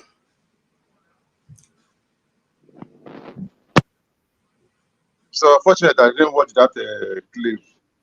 But based on what Mr. Jesse was saying, I just get a little clue of it. But I want us to see something. It was yesterday that I was watching Adiola show, where she was talking about Rwanda, what the president of Rwanda did in Rwanda. And he closed 5,600 churches. After closing 5,600 churches, he gave them a rule, something they need to, a requirement they need to meet up before the church will start a rule, or before the church will establish. Now, what is, somebody will say, this man, is it a Muslim or is it a Christian? I told him that the man is a Christian, but I want us to understand something, what he's trying to say. He's trying to bring a sanity in any organization, including Muslim, including the mosque is included in that this thing he gave to them. You want to bring a sanity. What is that sanity? There are some things that need to remove, especially in religion, so that things will work well. The problem is that despite what everything that happened in that church, that moment, in my own case, I'm not looking at the action of the man or what he did, but I'm looking behind what triggered the action, what causes it. Because if you're able to get what causes the action, is when you're going to get the clear picture and the clear message of what happened. Like for instance, some pastors that used to use some Bible quotation to collect money for his members. He did not read about the context and the pre-contest. He just moved direct to that place that said that giving you shall be blessed. But he did not read a whole chapter. Now what bring that a giving and bless, and what kind of giving in it? But people have summarized it. People that want to use a someone has summarized it with that one they needed. So that's the main problem. What the Reverend Father did, in my own case, I will not give as a judgment on anything. But the most important thing, what is something that behind the action? That's why I keep on telling people that God will not judge you because people say that you're a sinner. God look at the motive, the reason why he committed that thing before bringing a judgment to you. That's the truth about it. In every action, there's a reaction towards it. Okay, thank you. I want to call the attention of Bami and Anene Meka and Mr. Trumpet. When you write in capitals, you are in caps. You are simply in the writing. It means that you're shouting or you're yelling. Please desist from writing in caps. Write in just normal listing. If you continue to do that, I will not take it again. I've done that in the past. I won't do that again. Just to let you know. All right. Now, coming back to what you said, I agree with you, but I also beg to differ a bit. And why am I different? A pastor or a priest is like an ambassador to a country. You are operating here on behalf of God. So for you to go, an ambassador go to another, you are representing God in America, representing Nigeria in America, and you are called to a function, and you go there to kneel down for the people that have invited you. I don't think that is, it's not done because you are representing a country. You are not going there to go and be, subservient to the people because you are representing a sovereignty. Now, KJ, sorry that I caught you. I interject. I want us to understand something, and because sometimes when we come on panel, we say the truth, and the only truth we know and practice it will save us. The truth we know, we not practice it, will not save us, will not help us. The Reverend Father that went to the place, they invited him. I kneeled down before the people that invited him. I want us to understand something. In olden days, in Old Testament, priest does not go to king. King go to priest. But in this century, priests go to kings, go to governors, go to politicians. So things have turned upside down. Then what do you expect? Even the preaching they preach in the house of God, the attitude they exhibit in the house of God, everything have changed. So that's why I said that something triggered to this thing. Something cannot just act like that. There's something that moves to it. Something moved wrong. I think you are making that statement because you didn't see the clip, and I will not take it against you. The clip that we watch is in the church, and it's not even a priest, it's a pastor of one of the Anglican church in the east. The governor is Governor Mba of Enugu State. Is it Enugu State? Yes, who went to the church and sat in that on the somewhere in the backside of the church, and the pastor went to call him to come to the front, and he was insisting that I won't go to the front. As the pastor was insisting, the governor kneels down and said, "Please, just leave me where I'm sitting." And the pastor, in fact, the pastor knelt down first to say, "No, please follow me, go to the front." And the governor also knelt down and said, "No, leave me here." So it went on that way. But here is where we're discussing from. If you have a superior authority, if Tinubu goes to visit Imo State for any reason, will he now have to kneel down for the governor because there's an argument that he kneels down? It's not done. The higher authority, and the Bible says what? The anointing, it flows from the head. The oil flows from the head to the beards of Aaron, even all the way to his skirt. It doesn't go the other way around. So it behoves the man to understand where his position is.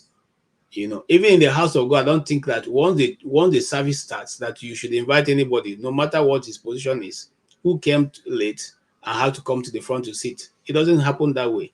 Some of us who have been in this thing, we have follow people who do not have respect for whatever you are. One of my pastor who has gone to be with the Lord once walked out the presidential advisor who came to church and felt that he cannot open the Bible, he cannot look at anybody's Bible, and just sat down there because with his agbada, because he's a presidential advisor. And he said to him, look, if I come to your office, I'm not going to come there and not follow what you have said. If you go to the president, sitting before the president say, get a biro and get a pencil, you will do that without even, in fact, you go prepared. Now you came to church and we are saying that everybody should look at their Bible. It's not a theater. You didn't come here to look at anybody. So if you come here, you come to look at God. And we are saying, get a Bible and read. You say you didn't come with the Bible. So, okay, lean over and read from the, just look at the words of what you are saying from the neighbor. You say, cannot, okay, the pastor offers his Bible. Okay, here's my own Bible. Look at it. Say, no, you don't want to look at it. You don't want to. You guys, okay, you know what? Get out. Get up and get out of this church and don't ever come back. That's the God we worship. That's the kind of people we work with. Because you do not do that. You know what? If you have been attending conferences or events organized where the president comes, you come and sit down 30 minutes before that time and wait for the president to come in. This is a normal individual person. Then if you fail to come and sit before the president walks in, and he walks in and the door is shut, I'm telling you, it will never be open, because once he's shut, his guards will take over the place. I once had that experience in Transcorp Hilton. Okay, I'd come, we set up everything we're going to do, and I walked out and the president walked in. I couldn't get in. I could not get in.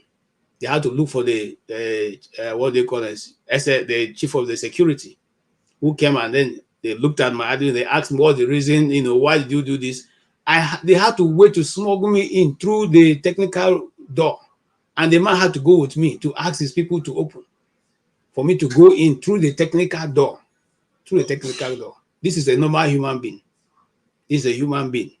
But what more when God's already sitting in the church and a man comes in and you're going to kneel down before him to come and to the front? That is who? These are people who are even thieves, who didn't even get to the position as a governor. We know what he did. This same governor who sued NYSC not to come to court to testify that the certificate he's using is a forged one, and you go to him and kneeling down for him to come to the front. That's the nation we have built. Unfortunately, that's the nation we have built, and that is where we are at right now. We cannot interpret it any other way, but that's the truth. And that video had made rounds, and it is still there. It's on the internet, and All right, thank you, gentlemen. You have been very gracious to be here with us. Yeah, we will go to one other video which also surfaced. Okay, let's discuss all the pastor's issue. This was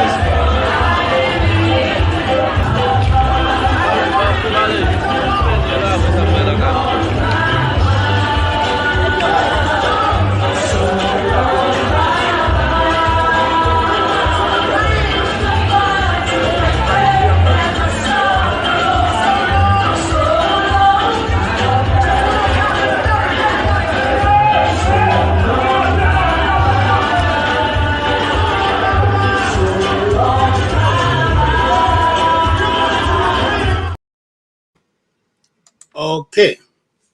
That was a trending video.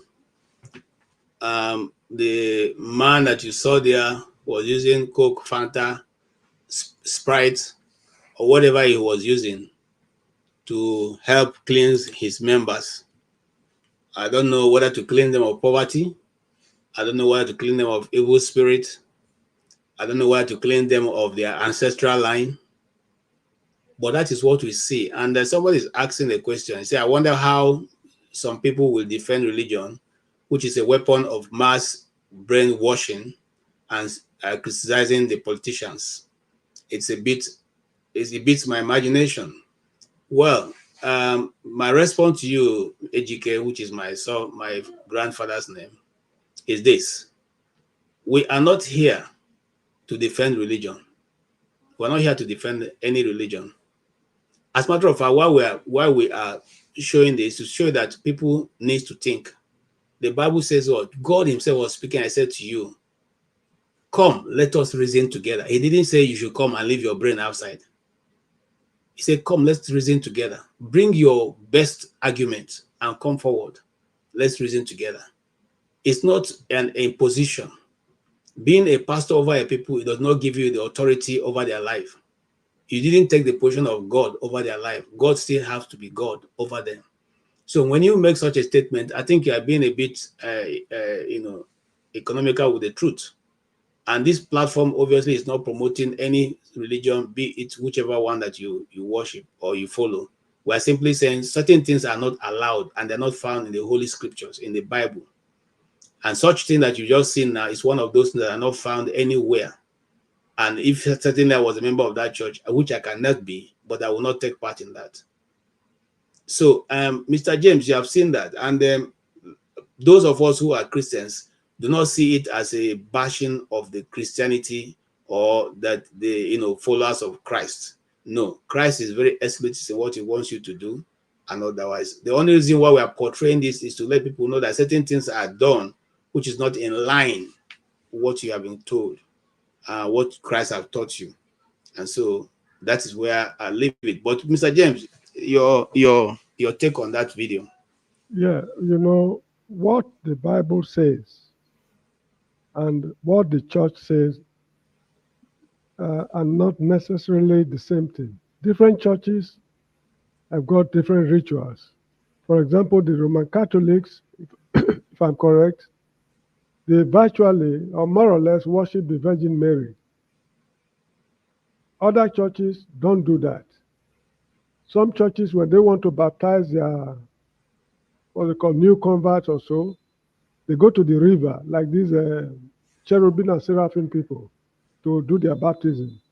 Roman Catholics don't go to, there are practices, the practices vary from church to church.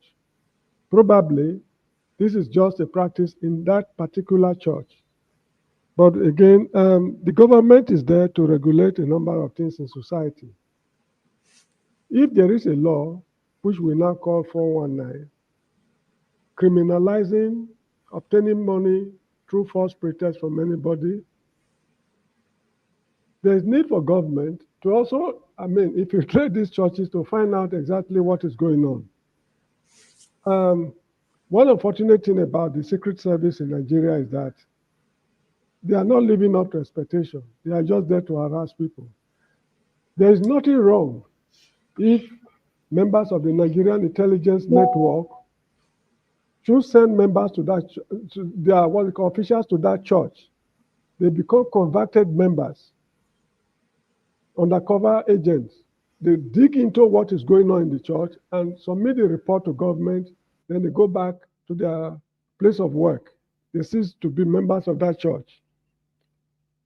That is what I expect them to do, to really know what is going on in the church. You see, these funny things are cut across all religions, be it Muslim, Christians, or what have you, because somebody was commenting, commenting that such things do not happen in a mosque, something like that. I said something, and the person said such things don't happen in the mosque. If such a thing is not happening in the mosque, similar things, comparable things are also happening in the mosque, which we know of. I lived in a country where they had cause to go and call the police to settle a problem in the mosque. I'm sorry, in a mosque, because certain despicable things were happening among the members. They could not resolve their problem amicably. They had to call in the police to resolve the matter. So that's just it. So it is still the fault of the government, number one. And number two, the way the country is governed, they've weaponized poverty. Now, people no longer have confidence in government or even the life we are living now. They are now pinning their hope on life after death. That if I cannot make it now, I have to prepare for the next war, something like that. So it's part of the general hopelessness the country is grappling with. That is how I see it. So it's just a source of, I think in English language, there's what they call succor. They try to ameliorate their agony. They just look for something to give them hope to cling on to because of the deplorable situation they are grappling with. So they are prepared to accept lies as truth. Probably the lie could be transformed to be true after death or something like that. So it's all these wishy-washy churches doing it to look for money. All right. Thank you so much. I like your take on it. And again, I said, we are not here trying to bash any church, and we are simply saying certain things are not supposed to be done. Mr. James, you said something that is maybe part of the practice of that church. I don't know which church will practice using Coca-Cola to bath people, as a form of spiritual cleansing or whatever it is. I think some things are taken out of content, and somebody is saying a comment that is maybe, that we don't understand the mysteries. I have in the mysteries. I mean, I've been a follower of Christ. I mean, I have not seen anywhere it said that at a time you use Coke to bath the whole church, and then that means that you have now become, I don't think that is. In fact, let me even put it out here. There's nothing more stronger than water, because water has lived all through. Water has been in one of those, weaknesses that have been on earth. So I don't know why Coke will become a part of that weakness. But however, that is what the understanding of that person is. Let's go to you, Ego. Apostle Paul was saying to Galatians, "Oh foolish Galatians, who bewitched you?" And then another thing is that the Galatians chapter 6 verse 7 said that do not be deceived, because God cannot be mocked. Now, I want us to understand something in that place. What the pastors tell them to do, is it what is written in the Bible? 2, is it the doctrine of Jesus they are following? If it's not the doctrine of Jesus they are following, that means it's of no use of practicing it. There's something, a problem I have in life. And that problem is that when somebody comes to me and say, my pastor say, I rebuke that person immediately. Because this is why I rebuke him. Your pastor said, is it what the word of God said? The person, the God they say you are worshiping, is it what he said or what your pastor said? And this 20th century, there's the what they built among their members. What did they build? They have put fear. They have put fear in the life. They use fear to handle their church members. They use emotion to put on them. Also, they put what they call the other one. I will still remember. They put on them. Then when they put all this in them, they become afraid and follow nonsense, shenanigans they are teaching them. I have seen in the church where they ask members to bring 1,000 for feet washing. If you bring water, you participate in feet washing. Is it what the word of God said? No. These are the problems that Christianity are having these days. James said that because government is not working, that's why all these things are not checkmated, because of the weapon of poverty have eaten up Africa. You made these pastors to put fear in them, to make them that if we don't participate in this, that their life will not change. Are you God? These pastors, they have put legality, they have begun to claim legality over the life of people, that if I don't lay hand upon you, if you don't follow what I say, you will not prosper. Who says so? Are you God? That's the problem. They have put fear in life of people. They have put, the people are now following them through motive, through their own direction. Some pastors have made themselves God over their followers. So these things that you showcase here, I believe, and I have never seen it in the Bible.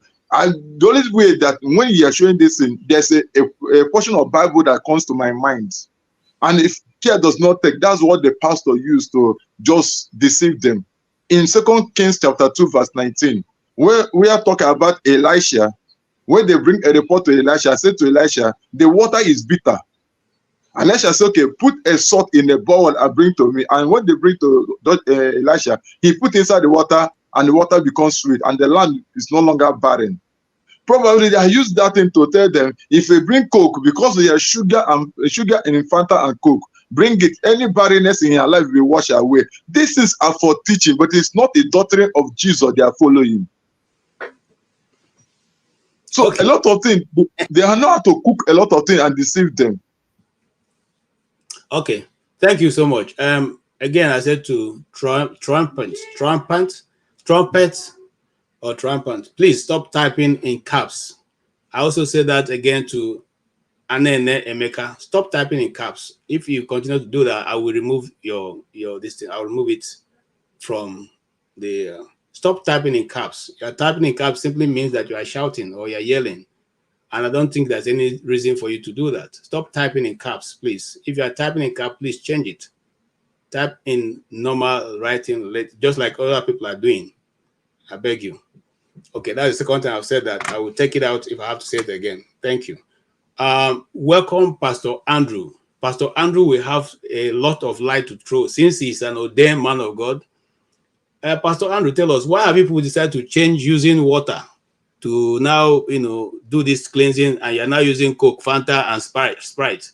Is that this is a new or what? Is it a new style? Is it a 21st century kind of way or what? Thank you very much. I would like to correct what you just said about ordained. Or could what do you mean by ordained? Oh no, what I mean ordained means that you have gone. You are a title. It's not a title. You are actually qualified to bear the title as pastor. That means that you've gone through some some missionary trainings and all that. Okay, let's start to debunk that is a myth. Because this is actually starting from you right now for saying that. Respectfully, sir, it's not a title. You don't have to go through any seminary for you to be known or be called as a pastor. Okay. In Ephesians, he said, same person that ascended is he who that descended. And he gave some pastors, apostles, evangelists, prophets, teachers. Who gave it? If I may ask you, sir, respectfully. Oh, Christ gave it. So, did Christ say I have to go? Through Bible school? Make it difficult, Pastor Andrew. You just simply said no. Your own is because when I say ordained, it means that sometimes people have to lay hands on other people. No, you are free to answer the title. You don't have to. Thank you for that. Once you agree with God has given you that, it's your prerogative to do that. Okay, thank you. I'm not judging at all. Because some of this, it's a very nice topic we're talking about. I have to be honest, and it's once in a while, it's good we weigh into this matter because it's creating a lot of confusion and an unnecessary entitlement by certain individuals. The bottom line is just the same way we always argue that to have a change in the country, it depends on the people. For the people to pick up that change. Also, when it comes to the issue of Christianity or the church, it also depends on the people. Hence, the Bible says, "My people perish for what? For lack of knowledge." So, I've often argued here, and some people have pushed back to say the Bible is just like any literature book. What do I mean by that? It means you should read it like any literature book. Understand it like any literature book. And apply it like what? Any literature book. And it's unfortunate that people don't read it. Mommy, the bottom line is what? Is to read. I'll cite an example. I sat down here yesterday listening to a podcast that my daughter was listening to. And I heard the guy said, there is no phrase called of Antichrist in the Bible. And I was taken aback and I told my daughter, that's not correct. And she said, what do I mean? I said, the word Antichrist is reflected in the Bible. And she said, no, that the man said, I said, it is reflected in the Bible. So I picked the Bible and I showed her. I think it's 2 John 2:19, when the phrase what Antichrist reflects in the Bible. And I showed her. And she said, but why did he say so? And I said, listen, I don't think he intends to mislead. It's lack of what he has not read. So when people read, and it's because we don't read, we allow other people to deceive us, to tell us what we don't even know, what they don't even know. They don't know. We don't know. So they can mislead us. And the ones that knows that you and I do not know. So what happened? They also use it to mislead us. It's all down to reading. It's all down to reading. And if we don't read, the same way we don't read the Constitution, and we come here and say the Constitution is evil. The Constitution is bad. Nigerian Constitution is a problem of Nigeria. Nigerian Constitution is responsible. And when you ask those who condemn the Constitution, have you ever read it before? I can guarantee you, KJ, 99.9% will say, no, we've not even opened it before. So if you've not opened that book before, how do you arrive at that conclusion that that book is wrong, is bad, is responsible for the problem? Sorry, the sun is reflecting into my apology. How do you arrive at that conclusion that the Constitution is the problem of Nigeria? Now, we respectfully, CM is not here. This was an argument between myself and CM one day. And I asked him, CM, have you read it before? He said, no. I said, what? You've not read it? And you are condemning? They said, judge not the book by its cover. So it's all down to what? To reading it for yourself. Knowing it for yourself. Then nobody will deceive you. You heard the phrase I said, if you want to hide the truth from a black man, you put it in a book because they know we don't read. Have you heard that phrase before, KJ? If you want to hide the truth from the black man, put it in a book. Because what? Because we don't read. We don't take our time to read. So if only we can start to learn to read it, then it will be easier. There will be less deception. So Jesus said that, take it that no man deceive you, meaning that you will be deceived, but it now warns us in advance, no man should deceive you. How do you take it? You have to do something. It's telling you, do something. You have to do something so that no man will deceive you. So all this noise about bathing with water and all those things, all you just need to ask the pastor is, show me where it is in the Bible.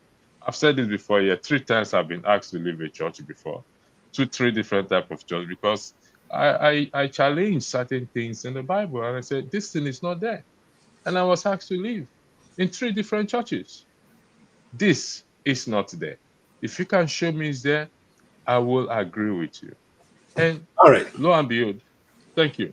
Thank you so much. Thank you for making that. And then we will move. We'll move even much faster right now because we have many more topics to treat, and we are running very short of our time. So let's move. Yes. Let's discuss the daughter of the former emir of Kano, Ado Bayero, had a very impressive press conference for which she said that they have not been taken care of. Okay, and that has become a reason why I'm looking for it so I can read it out for you. In the nutshell of what she was saying was that there have been here we go.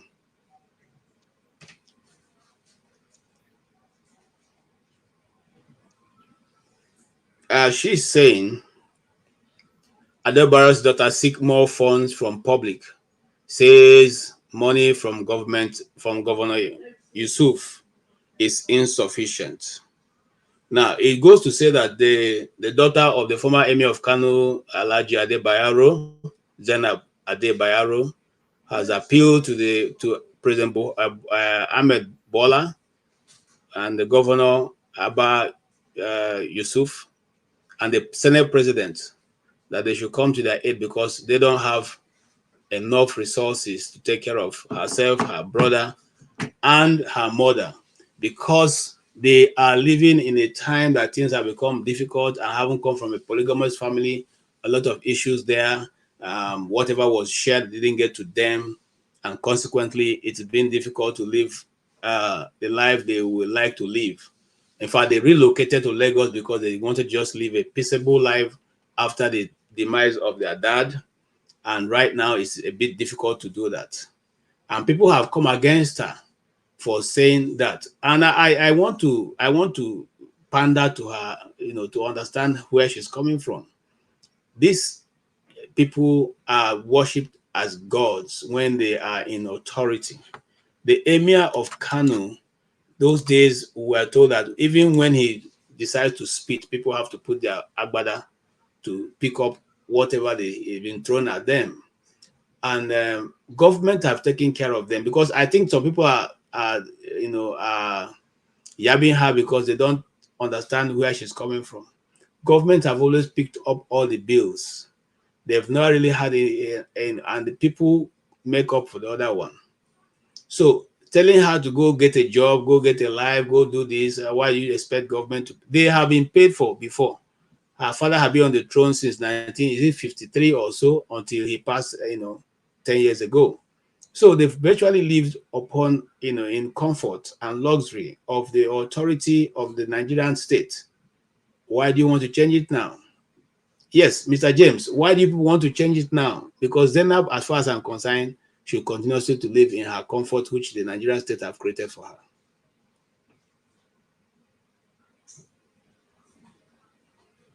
Right. It's a bit surprising that the people of Kano State are unable to look after their traditional institution. It's a royal family, and they are the custodian of the tradition of the people of Kano State, to the best of my knowledge. So it is the duty of, in fact, it's an insult to the people of Kano for the lady to come and make such requests to the country. They are not assigned any political role in the present political dispensation. They have no role to play. We don't have a House of Chiefs or things of that nature we had during the First Republic. But I'm aware that the local government have got certain things they do. I mean, they support them financially in some southern states. They support them financially, the local government. And another thing is, how much is the state governor? Anyway, it's laughable, because I cannot imagine some traditional institutions in the South running into this kind of problems. Probably, after the Sokoto Jihad of 1804, the traditions of the people of northern Nigeria changed radically, and they substituted Islamic tradition, that is the tradition of the people of Saudi Arabia. The Islamic tradition and the traditions, the indigenous traditions, they are not exactly the same thing. So probably that is one of the reasons why the people are, probably, I'm not very sure, that's one of the reasons why the people are distancing themselves from the institution. And also it could have political undertone. What is the family leaning towards a particular political party that is not in power? This is one of the reasons why they ask traditional rulers to stay clear of politics. Because if a traditional ruler, an Oba or whatever it is affiliated to a particular political party, is capable of causing horrendous problems in the state. So they need to distance themselves from such funny things. Now, as for traditional rulers in Europe, they have family properties they live on. Even if the state is not supporting them financially, they've got investments. Now, while the going was good in the past, since 1950 something till now, what were they doing to detach themselves from government support? Probably they were not doing anything. They were just living on government subsidy. But it's a problem the state governor should look into if the request has no political undertone.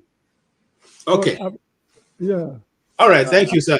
Yeah, we'll move faster. Mr. Igwe, you have 3 minutes.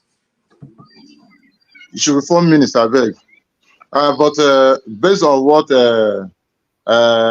daughter of former emir of Kano, right, come and press to come and beg for people like Tinubu and others to come for their aid. It's a thing of insult to the Council of Traditional Rulers and not. Because I don't believe that some people of that caliber of family have to come publicly and be begging. And for them to come out publicly and beg, that means the things on their neck. Probably they have tried their possible best to relate with the Council of Emirs, and they did not give them any face or any human face in whatever thing they requested of. But this thing should be a lesson to others, including I. This should be a lesson to others and everybody. That when you're in authority, enjoying the luxury of that authority, bear it in mind, need to reason like an ant. An ant always look for a way in dry season to do what? To accumulate something they need to eat in rainy season. That nothing in this life is permanent. You are enjoying every luxury, every privileges government is giving to you. Bear it in mind that tomorrow it won't be like that. That's why something that happens with Israelites and the land of Egypt. When Joseph is there, the Israelites were enjoying. When Joseph died, new Pharaoh came, they enter hell, they begin to suffer. So that's the main problem they face in life. So the main thing they need to do, the young lady, let the council of emirs in their own states look into their matter and sort it out so that it will be easy for them. The young lady also in their own family, does it mean that there's nobody among this royal family that have an upper hand that can help them out, at least to be part of the government, no matter whatever thing they're doing, to be part of government? Ogajians have said it all. A traditional ruler or a traditional leader is just like a father in a community. It don't belong to this session and leave this session. No, he sat at the middle, so that when something comes up, you know how to handle it. But if the problem they are facing because of they have faced the political party that is no longer in session, those political parties say, okay, since you did not support me, I will allow you to suffer. That's the main thing they will face. That's the main thing they will face. So, in my own view, let everybody learn from their own mistake or for this kind of thing that happened to them. Then they should find a way of survival. The suffering is everybody. Let them benefit from the suffering of every Nigerians are passing through. Nobody will come out to how many poor men in Nigeria have come out to shout, go president, come for their own. When they are doing demonstration and bad governance, they are the part of people that say that there's no bad governance, things are working fine. Nothing like protection for you to protest is against the law of Islam. So now, what are they doing? They're agitating for a help. Let everybody find a help themselves. Everybody is suffering together. Let them suffer it together with all. Then if the thing pains them, they should do the right thing. We have a good government. The problem of Northerners is that whenever something is going wrong, as long as that person is a top politician, is a leader, they support him in respect of doing the wrong thing. That's the problem they have. And that's why they are moving into poverty more and more. Because they respect their leaders, whatever thing they say, without saying no, that this is wrong, we are not going to follow you this sheepishly and see how it goes. So let everybody learn from their own yelling of what is going on. Thank you. Thank you so much. Mr. KJ. Yes. If gold rusts, what will iron do? Iron will have dissolved now. It's okay. All right. Thank you so much. Welcome to Bumi. Bumi has been on the comment section, and I see you are tackling some of those, those questions that normally comes without, much to say. But it's good to see you. You have followed the development, and I'll give you 5 minutes to be able to make your contribution in every other topic we have discussed earlier on, and then eventually end on this one. You're welcome. Thank you, Mr. KJ. Good evening, everyone. I don't want to bring the topic back, but I wanted to come in when we were talking about religion. So I'm just going to quickly say something in that aspect and move forward. I wanted to say, when it comes to religion, or one thing that made me start thinking more about religion was when I started reading more about history and asked myself that in terms of Christianity, or at least the Bible, let me just say the Bible, when the Bible was existing in Nigeria, slavery was existing too in Nigeria, and I think that's where things got me questioning. And I got to a conclusion that religion, majority of the time, is used as a form of control. Now, for me to clarify, this is not me saying that God does not exist. I think two things can be true at the same time. That God can exist and people can also be taking advantage of, the Bible too. Those things can coexist together. But when I realized that, okay, those things can coexist together, that it might not be God is the one doing this to the people, but the people doing this to themselves, and then using the Bible to justify it, that's when I stopped being so aggressive about my belief, and trying to force what I believe onto other people. And I kept it so very much private. And I left the conversation to us having a intellectual conversation when it comes to religion, whereby my goal is never to convince you that my religion, or where my religion is the true religion, but for me to have a goal whereby you can understand my perspective of religion and I can understand your perspective of religion, and both of us can coexist together, even if we agree to disagree. Because when you look at where violence comes in, it always comes in when we disagree, but we don't agree to disagree. And that's why you see, okay, people killing people because their religion is not the same.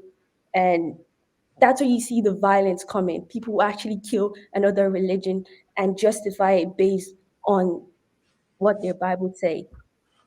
So since then, I don't force people to, or if someone says, oh, they don't believe in God, that's totally fine.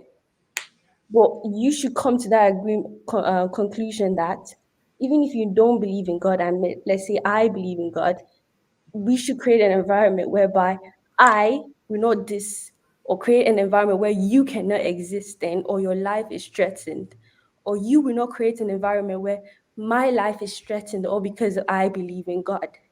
We can both coexist together.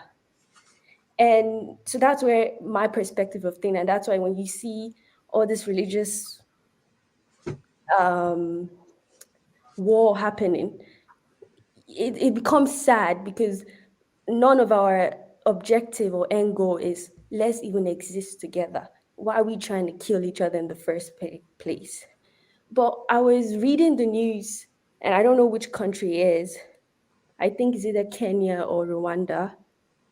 I think it's the country where they found out a lot of bodies because the pastor basically told them to kind of starve themselves to death. So I don't know, is it a Kenya or Rwanda? And I think what that country does, what they do after, is that you cannot open a church if you have not in some way studied religion. So I cannot just one day wake up and become a pastor or a whatever. I have to have studied that, and I can prove that I actually know what the book is talking about. And even if I have studied it, I have to register my church with the government. So the government will have to be aware of it. And also I have to make sure that my finances is clear. so they can track your the tax, the offering the people are paying and all those things. And I think PBS. I think that's a very important thing that we should start implementing in our own society. A random man cannot just wake up and say, "Oh, God has ordained me, and you have to believe me." Because how can you truly judge? You can never judge that, because if someone says, "God, I saw the vision," how can you judge? I can lie to you right now that I saw God in my dream. But if we can have some objective agreement as a society that, okay, even if you saw God, these are the things that you can never break, would have a safe environment whereby you see that video where the man is pouring Fanta and Coke. Those things will never happen, because that is clear that people are not thinking in the sense of common sense. They're basing it because the man said he saw something or the man of God has spoken. So we can bring religion and bring our society, and it can coexist together, and no one will be affected. So that's just what I wanted to say. I hope I didn't bring the topic backward, and we can No, get you out. did very well, Boni, and I appreciate your input. You see, I, as much as possible, I try to remove myself from, entering into the topics. But I want to say this, for those who probably, and also for you. Now, there are many. The Bible gives a lot of free hand to those who have been called. There are some examples that are for the people. In other words, this is a revelation to you, not to the whole church. There's also revelation to your whole church. But sometimes people who are men of God sometimes misinterpret that and bring it to their congregation. I want to say this also for those who are writing there, whether there's God or not. For there to be an imitation, which we think just some of these people are, there must be an original. If you believe there's evil, then there must be a good somewhere. If you believe that there is power in spirituality of all these other cults and all that exist, it means that they are taking their whatever from somewhere. If you believe and truth is not relative. You see, as the world advances, people have begin to give all kinds of title. Truth is relative. No. Truth is truth. It does not have. The Igbos have a proverb. When you come to the truth, you can't divide it. Truth is truth. So now, those we continuously to span out in our world today because of the advancement of knowledge, the advancement of technology, and all that. Things are manipulated in such a way that sometimes they begin to make you look as if what you believe is not actually the truth. But I tell the truth, you cannot do much with what is available now without coming to that same factor. For there to be an imitation, there must be an original. What is the original? That's what I'll leave on that issue. Except, of course, Mr. James or any other person have something to say, we will move on to our next topic. No, let me just say that God has no religion. Yes, God is not a Christian. Good. Neither is he a Muslim. No, he's not. So there's no need for us to fight over religion. Yes, I agree with you. God is not a Christian. God is not a Muslim, but he has a way. There is a way, the truth, and the light. That's all I'm going to say on that. And don't want to bring my biases into it. I'm just a modern. Yes, let's move on. Let's move on real quick. We have the other topic we probably want to touch also. And we're touching all the controversial topics before we move out of this. Do you want to say anything apart from the daughter of the emir? You want to say something about that, Bumi? Or you don't want to say something about that? Okay. Some people said that Kano State should be responsible for her, for her and her family. By the way, they're asking, why is herself, her mother, and her brother hoping that Kano State should be the one giving them fufu? Do you agree with that? That Kano State shouldn't be the ones giving them fufu? Bumi? To be honest, I don't know. I don't know.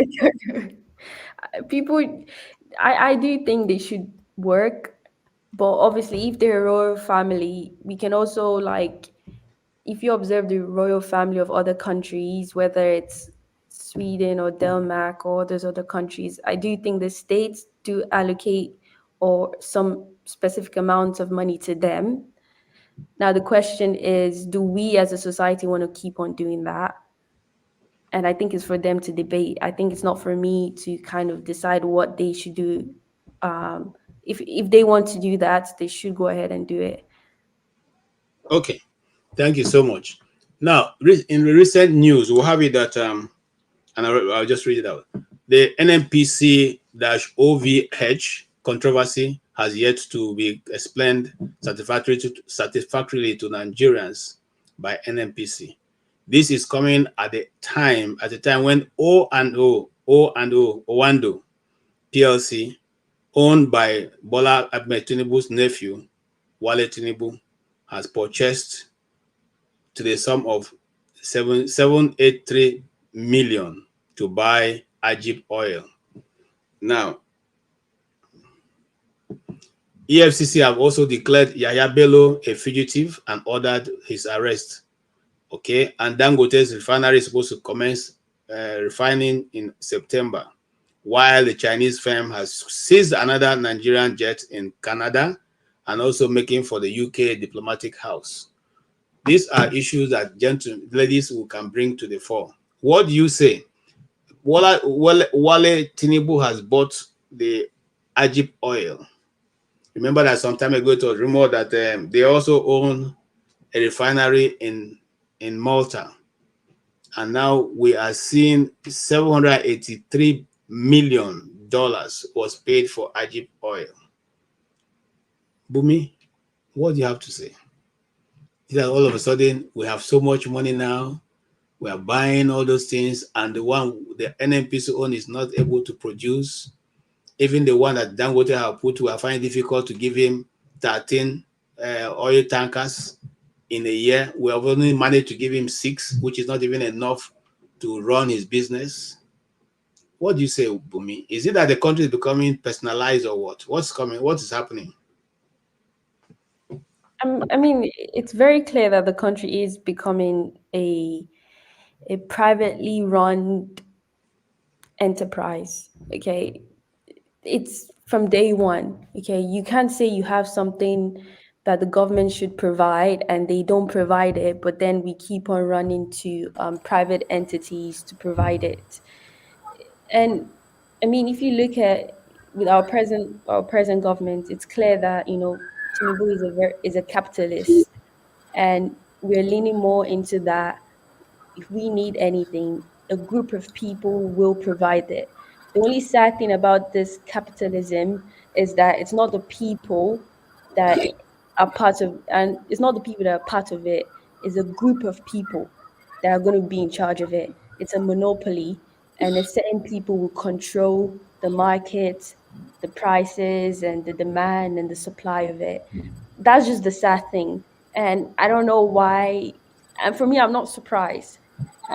I am anything that happens with this government, I am never surprised about it, because from day one, with their attitude, with the way they respond to issues and that, it's clear where they stand and where they will keep on directing their power to. Because we can't say that we're a poor country, but then everything about the government is giving expensive vibes. And it's not something that we will reach out to the masses. It's only reaching out to a certain group of people. So it's clear, like, it's not something anyone should be surprised. The thing is just what we're going to do about it. Okay, thank you so much. We are yes, I hear what you said, and some minutes ago, I think I saw the Blackstone, but since it's not here, yes, let's just go next to maybe let's take Pastor before we come to Mr. James. Pastor. Oh, sorry, can you just give me a minute? Righteous man, are you there? Okay, Pastor, go ahead. It's like Righteous man is not yet ready. I think Blackstone is bad. Blackstone can go ahead. Thank you. Okay. No, I don't think Blackstone is ready either. Blackstone, go ahead, Pastor.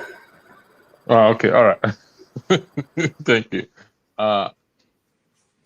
In the matter relating to the issue of the jets, is it Yes, I don't agree with the present government, the way they run things. What's that, yeah?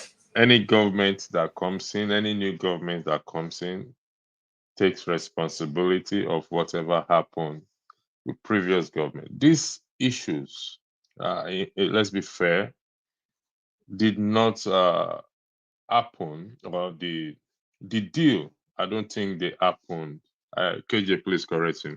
I don't think they happened during this current administration. Am I correct, KJ? Yeah. So this is where accountability, we always say accountability comes into place. The present government is responsible to look at this thing carefully, but because they themselves are not accountable, there's nothing they can do. They themselves have shown us that they can do anyhow and get away with things. The question is we should be asking our leaders or legislators is, who signed this deal? When was it signed? And who takes an oversight of these deals? And why are they just coming up? Why the default when we have so much money? And when a senator or a lawmaker is being paid, is being given 21 million naira a month. So how did we get to this place? This is where accountability comes in. And I keep this argument every day, and I'll tell us every day, especially those of us who are clamoring for a new nation. If you get your new nation, you say we'll have to hold your leaders accountable. And if you cannot do that now, they say charity begins at home.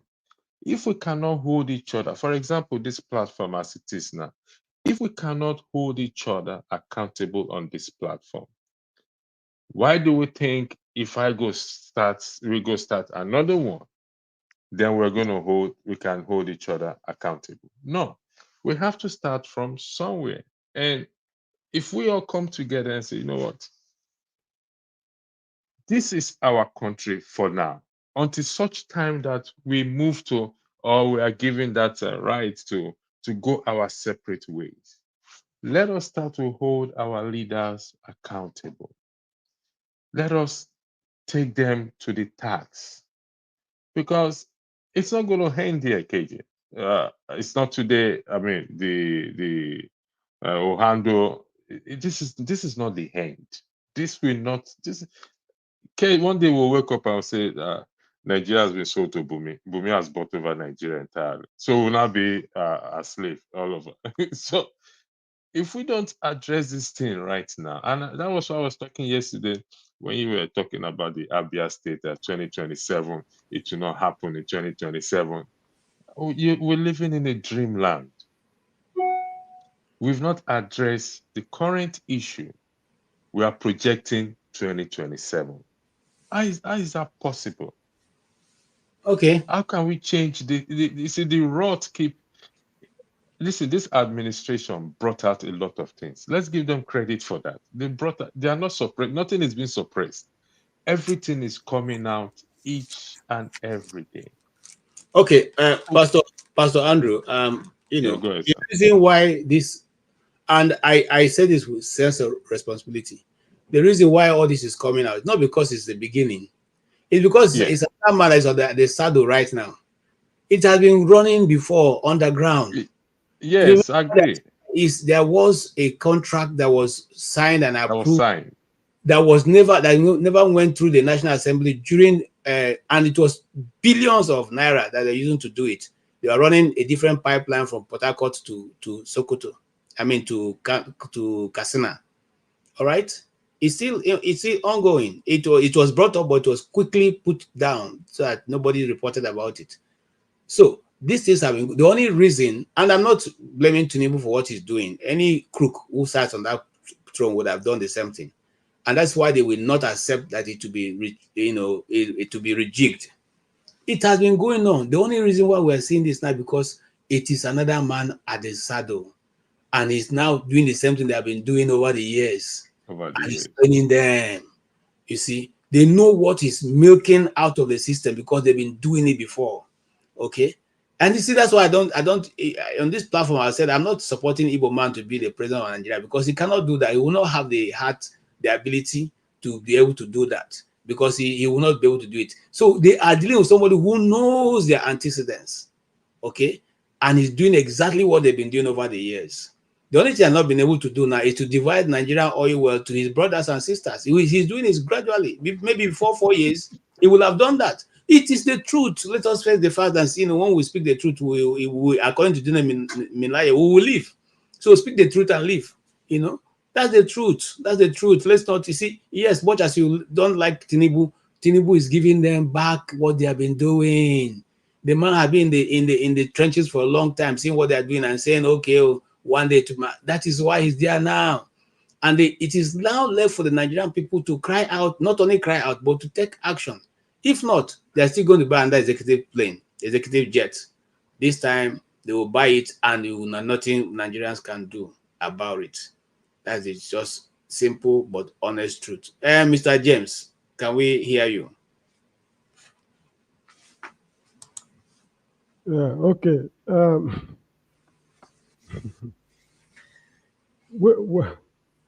You've raised quite a lot of topics, and let me comment on this issue of Ogun State government, federal government, and the Chinese. You cannot eat your cake and have it. We've been known internationally as a country of crooks, fraudsters, 419ers, and what have you, 10%ers. And this is the outcome.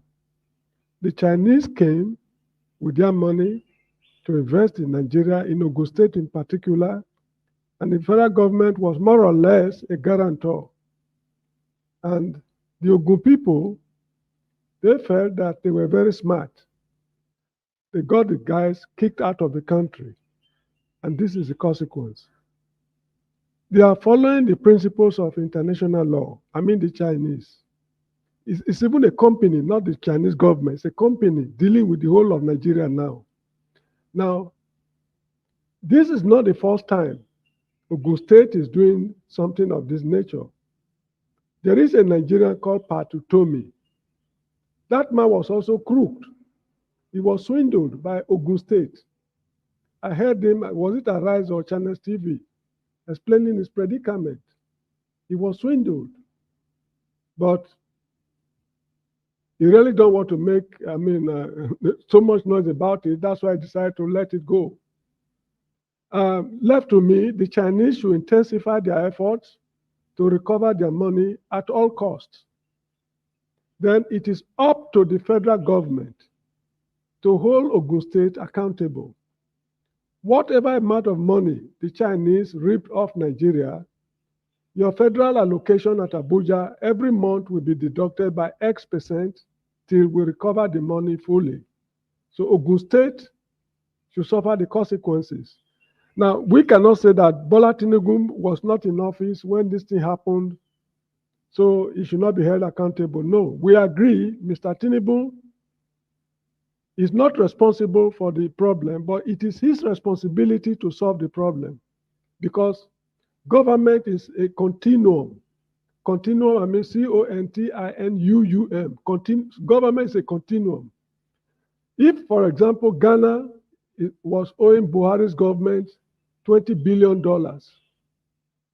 will Mr. Tinubu now say that, oh, it did not happen in my time, so Ghana should not pay? No. So if we are owing the Chinese any amount of money in a different political dispensation, it is his responsibility to settle that debt. And I really do not see anything wrong with what the Chinese are doing. These are things we've been doing to ourselves. Yes. Businesses have collapsed. Yes. Businesses have collapsed in Nigeria. Hold on. I want to throw in something. I listened to the Attorney General of the time, and he said something very interesting. The governor of Ogun State said that he never read through the contract, and that part of it he didn't see. He never read through it. And that now Mr. Aundaka said something. How do you sign a contract you never read? How do you even enter a contract without involving those people who are expert in it? You know the procedure. You decide to circumvent this procedure, and now you are complaining that it was they were not. It was a 419. They tried to dupe Ogun State, and you agreed that you never read the contract. You never read the content of the contract which you assigned. You append your signature. How can we justify that action? I see your hand, Mr. No, excuse me. Let me quickly round up. Go ahead. Now, during the pre-colonial era, Europeans came to Africa to compel or to deceive African leaders to sign treaties they knew nothing about. In the first place, they were not literate. So they were forced to thumbprint documents they knew nothing about. You get the point? Be it, Setewayo in Zimbabwe, a lot of African leaders signed documents they knew nothing about. And this is the reason why Charles Dickens, in one of his books, I cannot remember, said that African kings are very cheap. Because with mirrors, clothes, and what you call hot drinks, you can buy them over and you get whatever you want. That was what Charles Dickens wrote many, many decades or centuries ago. They have not changed.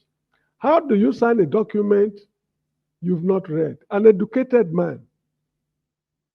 I want to believe that they are lying.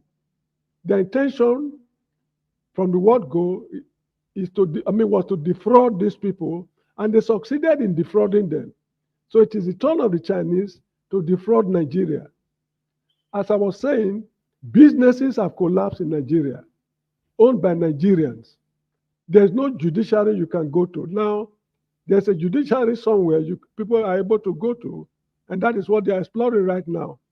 What they should even do, what they should have done is to appeal to the international community to possess Aso Rock in Abuja. A judgment should be passed that Aso Rock from now on belong to that Chinese company until the debt is paid.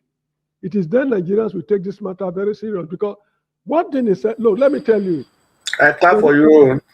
Excuse me, from what is happening now, don't be surprised tomorrow when a foreign company will come and say, the whole of Jigawa State was sold to us by a previous government. Here are the documents. The whole of a state or a local government belong to us. We promise to use the whole state as a farmland. We settle the money. We pay the money in XY bank account in London. Here are the documents. What will you do? Thank you, Mr. Now is the time to take over Aso Rock in Abuja as the property of that Chinese company. Then Nigerians will know how not to swindle peoples of other nations. Thank you. And don't take what Mr. James have said as a way of play. I have gone to do a documentary in Sokoto State, in Zamfara. I think I have the picture somewhere. In Zamfara, we saw a Chinese man farming alongside with the villagers. A Chinese man farming. They had their own farm as big as the villagers farming. And we stopped because we were curious. And we stopped to ask him, how come you are farming this, with a local farm? They said, oh, yes, it's his farm. In the middle of nowhere, there was no electricity, nothing. So we got back into our vehicle after taking the pictures we wanted, and then we said to ourselves, have you seen what these people are doing? Is the government aware that this person is here in this community? No electricity, no pipe-borne water? And do you think he's just in the middle of nowhere doing that? You see, that is how the nation have been taken for a ride, and people are sitting there, and when we bring this topic, they think it's about North and South. No, one day you wake up and the whole of your community have been sold, and all of you will be taken to slavery if you don't leave the place, the ground, and run for your life. Yes, let us hear from you, Mr. The Black. Yes, sir. This issue of Chinese we are talking about now, it's not only happening to Nigeria. The Chinese government took over Bangladesh seaport because they built it, because they could not pay. That is Chinese. That's how Chinese deal with their debtors all over the world. Not only in Nigeria. It's going on. Chinese are doing it. If you don't pay their debt, something is there. It's like nothing is there because it is their money. They're supposed to recover it back. And once you're not paying it, they took over your property. Not only in Nigeria, it is happening. It's happening in every part of the world where Chinese have signed contracts with that country or with that country, and once they get their money, they are taking it back. And Africans or countries have been warned about this before, but they didn't listen because Chinese loan and things like that seems to come with a cheap, lower interest rate or something like something juicy, things written in the contract and everything. And every countries dive into it. And once they fail, the Chinese come and take over it. Do you know that even Chinese has their own personal police station somewhere in South Africa? They have a police station of their own somewhere in South Africa, in a town in South Africa. So Chinese are penetrating into countries whereby they feel that they have some edge over them for one reason or the other.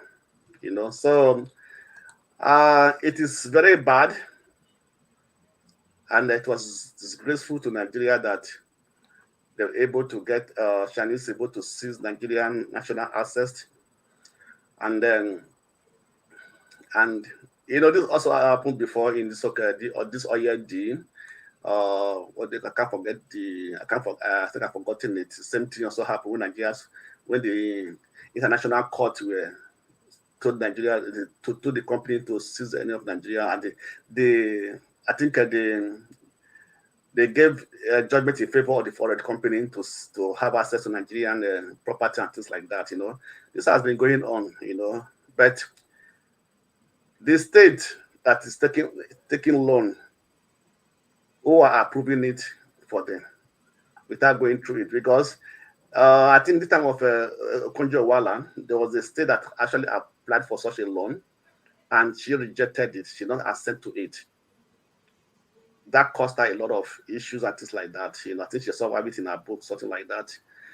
So it is the people, because it is the people in the federal government who are assigning to these loans without even looking at it, because it was like a federal government guaranteed loan, because the approval to come from the federal government before that deed can go on. That's what I understand, what I found out in those deeds could not be assented to by the minister for finance or something like that, or before that law can be approved, that can go on. So who is the person in the federal ministry, the minister for responsible, who signed that loan, who attest to it? So, okay. Blackstone, according to the Minister of Justice, Mr. Andaka, at that time, said in an interview, he never went through his table. He was supposed to go through his table. They circumvented him. They knew that if he came to his table, he will not allow it to pass, or they would have given it the much needed treatment that he needed, because they would have read through the document. So they circumvented him, okay, to get it passed. Okay, KJ, now the issue is this. Who are those people that are responsible? Who are the people who circumvented the... So let them bring them out. This is this problem in Nigeria. Everybody does things, good or bad. The evil ones goes free, and the good ones are being punished for it. All right, righteous man, you have heard the discussion, even though we can't be... Let me ask a question, Mr. Yes, sir. Our senior advocate of Nigeria, which actually I prefer to call senior advocate of nuisance, what are they doing when we are faced with these monumental legal problems internationally? Good question, and I'll answer that right away, because Anda can answer that question. When such a thing comes, they don't look for those who have the technicality of arguing such a case. No, but the Bar Association should stand their ground. No, this is our jurisdiction. Nigeria is their jurisdiction. Hold on, Mr. The state government, okay. Hold on. The Bar Association can't just jump into a case you have not invited them. It's not, Mr. Andaka is not a Nigerian. He was able to explain the thing. In fact, he even gave a solution how it should have been done without getting to this point. And somebody, I'm coming. Somebody on the internet and on the panel was asking a question that Aso Rock cannot be taken because it's in sovereignty of Nigeria. Even Mr. Aundaka said the plane should not be seized because it is not a commercial plane. It is for the sovereignty of Nigeria, but it is being seized. So what are you going to say about that? The truth of the matter that the Chinese company looked for where they will get a favorable judgment, and they went for it.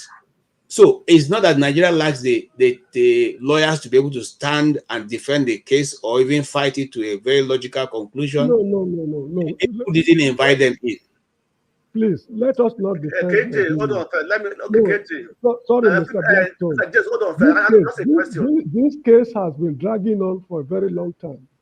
Lawyers from Ogun State, they either go there late whenever the case comes up, or they don't appear, or they put up wishy-washy presentations. That is what led to this judgment. Yes. So it is the fault of Nigeria. No, he's not exempting Nigeria. He's saying that they themselves know why they are doing what they are doing. Get what I'm saying? Mr. Aundaka said the government of Ogun State knows what why they are doing what they are doing. Look, up till now, nobody has come out to tell you in clear-cut terms what caused this quarrel. Mr. James, someone leave the story, and I start. When Nigeria sent out a Bakassi to Cameroon, we're Nigerian not going to the court. We're Nigerian so-called senior advocate going to the court to represent Nigeria. Okay. What happened? How did they run that deal that it was sent out? Do you know? So these are some of the things that happen in Nigeria because we are people who are nonchalant. We don't take things to be serious. That's the attitude of most Nigerians. Okay. Thank you so much, Mr. Fade. Okay, you say I've not seen such a people as shameless as Nigerians. Well, I don't know what you mean by that, but I know that Nigerians are not shameless, and I know that they are very brilliant Nigerians working in the highest places in the world, whether you call them NASA or you call them wherever. There's no profession on earth that Nigerians are not distinguished except even going to the moon. So I think when you say those countries are disciplined. When the country lack discipline, that's how the citizens behave. You're rubbing Nigeria off on the bad side when you say that kind of thing. So yes, I'm coming to you, Righteous Man. Do you want to make a comment or just or you want to just make a comment for 1 minute? You can go ahead. If not, let's go to Righteous Man. Go to Righteous Man and I'll speak after him. Okay, Righteous Man, you've been waiting patiently. Thank you for waiting. I know go wait, and then the Righteous Man, if it doesn't wait, it's no more righteous. Somebody else should do that. Okay, somebody else should do that. Okay, thank you, Bumi. Yeah, that's somebody else. Please go ahead and make a contribution. I actually wanted to say something in terms of like. I think Mr. James said it. I didn't even think about that option of solution. I 100% think that the person that should be held accountable should be Ogun State, because, like you said, how can you sign a contract without reading it? I feel like they should do all the things they have to do up there, but at the end of the day, the Ogun State should be held accountable. Like, if it means they don't get any allocation for the next 30 years, because I don't know how much would be settled, because something has to become, like something has to, like they have to come to an agreement at some point. If it means 30 years for Ogun State to, work and figure out, because that would also lead to them being more productive, because if they're not getting any money from the state, they need to start thinking, okay, how can we survive as people? So that would mean that they will start either looking to either tourism, they look at whatever natural resources they have, and I don't know if they've changed the law in terms of natural resources. Does it belong to the state or does it belong to the government? Have they changed any law regarding that? Okay. No, it's a question. Have they changed any law regarding that? Nobody has said anything towards that direction. Okay, so I guess maybe Ogun State will start bringing up that topic because they will need a way to make money.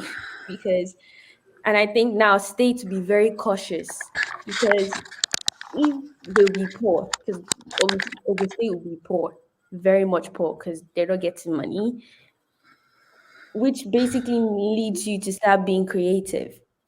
So I 100% agree with Mr. James' solution. That's what I think the government should go for. But I wanted to highlight a comment I think Mr. AB said, in terms of like, if he says if it was the Northerners, the Southerners would basically blame them and say that they're not educated. And I think this is a very true situation. I think Southerners are very quick to humiliate the Northerners and say, oh, these people are not educated, all they know is religion, da da da da da. But anytime we make a mistake in the South, we always like to blame one person. But when it comes to the North, it's the North, those people, we put them as a whole group. But when it's in the South, we tend to divide and actually address the issues. So I think it's the hypocrisy for me, because we say the Souths are very educated. We have so much brain. The North, they don't know how to go to school. They don't want to read. They're doing emergeries, and you don't know how to read contracts. Is it not the basic understanding when you become in a government to know what you're doing, because your decision could affect your people for thousands of years to come? So I think that's one thing we should also reflect on as in the South, that we are not as amazing as we tend to claim when it comes to downgrading the Northerners too. That's just what I wanted to also kind of point out. This is a case of fraud. It's not a question of being educated or not. The people are just using it as an excuse. The intention is to defraud. As I said earlier on, they defrauded Patutomi, millions of naira. They defrauded other people, Nigerians, millions of naira. Now the Chinese have caught up with them. They are now saying we did not read document. They read the document in detail. No, actually, no, Mr. James. Fraud. Mr. James, I think there's something. No, there's. It is more than that. Not the document that they said it not read. I think Asha Yusuf has a video that she explained what actually transpired. You know, so when the new governor when the new government took over, right, there was a complaint about this Chinese company by another company, about another Nigerian company in that Ogun State. They complained, and the governor now withheld the license of the Chinese company. You understand me? And gave the right to the Nigerian company to take over the contract, or the of the contract, right? So that's how the whole issue started. That's how the whole issue started. So after the governor and said they're going to investigate the allegation against the Chinese company, right? That and everything, the Chinese company was not losing money, and so on and so forth. So like, you are taking the contract or something from the Chinese company and give it to a Nigerian company who have nothing to do with it, saying that they complain, for the investigate, they complain, so on and so forth. The Chinese company have lost all their investment. You understand me? So that's what actually transpired. I think that's what transpired in your issue, right? The Chinese company now came and said, okay, we need our money, our investment back, because you took it from us. We have a contract, we have made just as so on and so forth. You took it from us, but and then later when they investigated the complaint, it was all false. And already late, and the government have already signed to hand over that something to the Nigerian company. That's what they said. I said he didn't read it before he signed it, not the actual contract that they signed with the Chinese company. Okay, let me say something here. From the explanation, because Mr. Andaka, okay, had the contract with him, and he says there's a clause that so baffles him, which Nigeria has signed, that whatever company of the Chinese origin that's operating in Nigeria, if there's a problem, the government will pay them back their money. I ask the question, which person enters this kind of did America enter any contract with any of your companies or Chinese that if your company fails, any part of Nigeria, anything that belongs to Nigeria, anywhere in the world can be taken by the company for that. That is part of the clause I say was included, that it baffles him how a Nigerian person can sign such a contract that if you fail to protect this company, we can take any asset that belongs to Nigeria anywhere in the world. That is what. Let's look at this thing. Let's look at this thing from this. Sorry, Mr. James. All this is we are talking about. Nigeria know that person are there. Do you know what finish? Wait.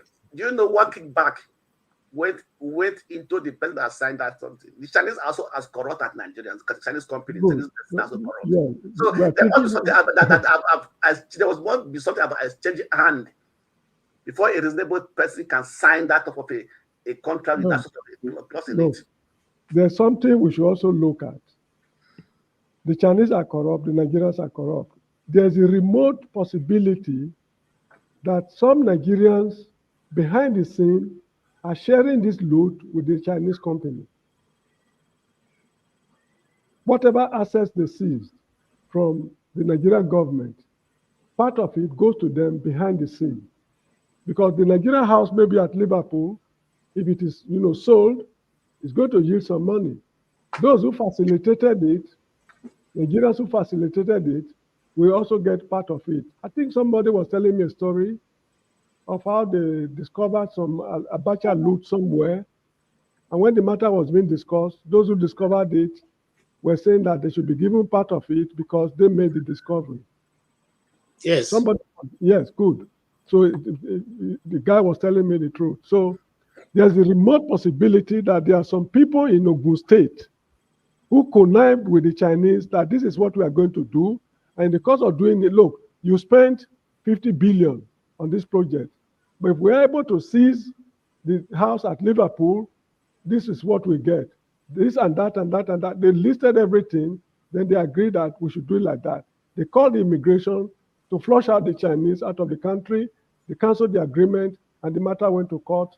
And what we are planning now, strategizing in Nigeria, the Chinese are being furnished with all the details to counteract whatever moves we are going to take in any court of law in any part of the world. This is a remote possibility because fraud in Nigeria has reached a very, very advanced stage. The country is morally barren and bankrupt. The country is morally barren and bankrupt. We've attained a very, very high stage of moral decay in the Federal Republic of Nigeria. All right, thank you, sir. And somebody saying if I have the something, I don't have the proof. This is why I said there's a remote possibility. I'm not saying I'm with any empirical proof. It's a remote possibility. The federal government should also think along that line in solving this problem. Because if they're able to pin a Nigerian down, they're able to pin down a Nigerian, conniving with them, they can reverse all these judgments. All right, as we begin to round up, I can see Igu, so I'll give him an opportunity to make. I want to talk about this. They call the so-called Agip took over by. Okay, no problem. When we get to you, we are rounding up because we're going to stop this broadcast by 3:30, and so Igu just came in. You can go on. You can go on. Let him finish what he has in mind before he forgets his letter. Will come on. Now, Mr. Blackstone, this is going to be your final roundup, and you have 3 minutes. I have 3 minutes. Yes. Round up. Anyway, yes. Today when you wear tie, like say, I'm still long. Okay. Yeah. Okay. About the Oando taking over of the Agip, taking over Agip. Well, for me, I think. The Oando belongs to Tinubu family, things like that. There are many things that belong to family Tinubu family which we don't even know about. Because there was an article in Financial Times that says they could not even trace how Tinubu become superly rich. Cannot trace any investment, nothing to him, right? So I think what Tinubu is doing is that, in fact, if possible, Tinubu can sell Nigeria. Because taking over all this, and what I see in this is that Nigerians are not effective or efficient in managing very complex business industry or things like that. And when these foreigners are leaving the country and selling their assets to Nigerian companies, in fact, Nigeria is in fact, it's heading a total collapse of everything in Nigeria. So, and when we see all this happening, we have to be very concerned. We have to be very concerned because when we look at every federal government or company that have been privatized, none of them today is working effectively. No one is up to optimum. Look at the power sector, right? The power sector, the oil sector, in fact, everything that have to do with the government, businesses that they have sold out, is operating effectively, in an efficient way, right? So when all these foreign companies who are like a backbone of Nigerian economy, once they leave, how is Nigeria going to manage their economy? Because what is happening is this: when foreign companies are leaving a country, it sends very wrong, bad signals to other foreign companies, foreign investors coming into the country, come and invest, put their money in infrastructure and things like that. They can come and buy your bond, treasury bills, as well as so forth, because those ones are guaranteed money. They can bring their money, buy it. After it's matured, they take their money, they go away. But they're not going to put in infrastructures, business on the ground that will create employment, that will make the country grow and so on and so forth. So Nigeria has to be very careful. What Tinubu is doing, for me, it is very bad. It's a shame. Rastam, it's a shame that they are letting all this thing happening. And since he came to power, there have been more than 10 foreign companies that have left Nigeria. Guinness is leaving, as announced, they're leaving very soon. So, and all the companies that have been in Nigeria for years are leaving, and Mr. Tinubu let my people suffer. It's not even consigned what is happening. So for me, I guess Nigeria is actually in the brink of total breakdown, total bankruptcy. Companies will not be coming in, nothing will happen in Nigeria. And if Tinubu continues like this for the next 4 years or next 3 years, that is having is remaining in his term, Nigeria will be totally zero. Most companies will not be operating, and if they are all operating, they will be operating not inefficiently, just to make money. So that's what I want to say about this, because for me, it's a total disaster. Oando belongs to him and his family. He cannot deny it.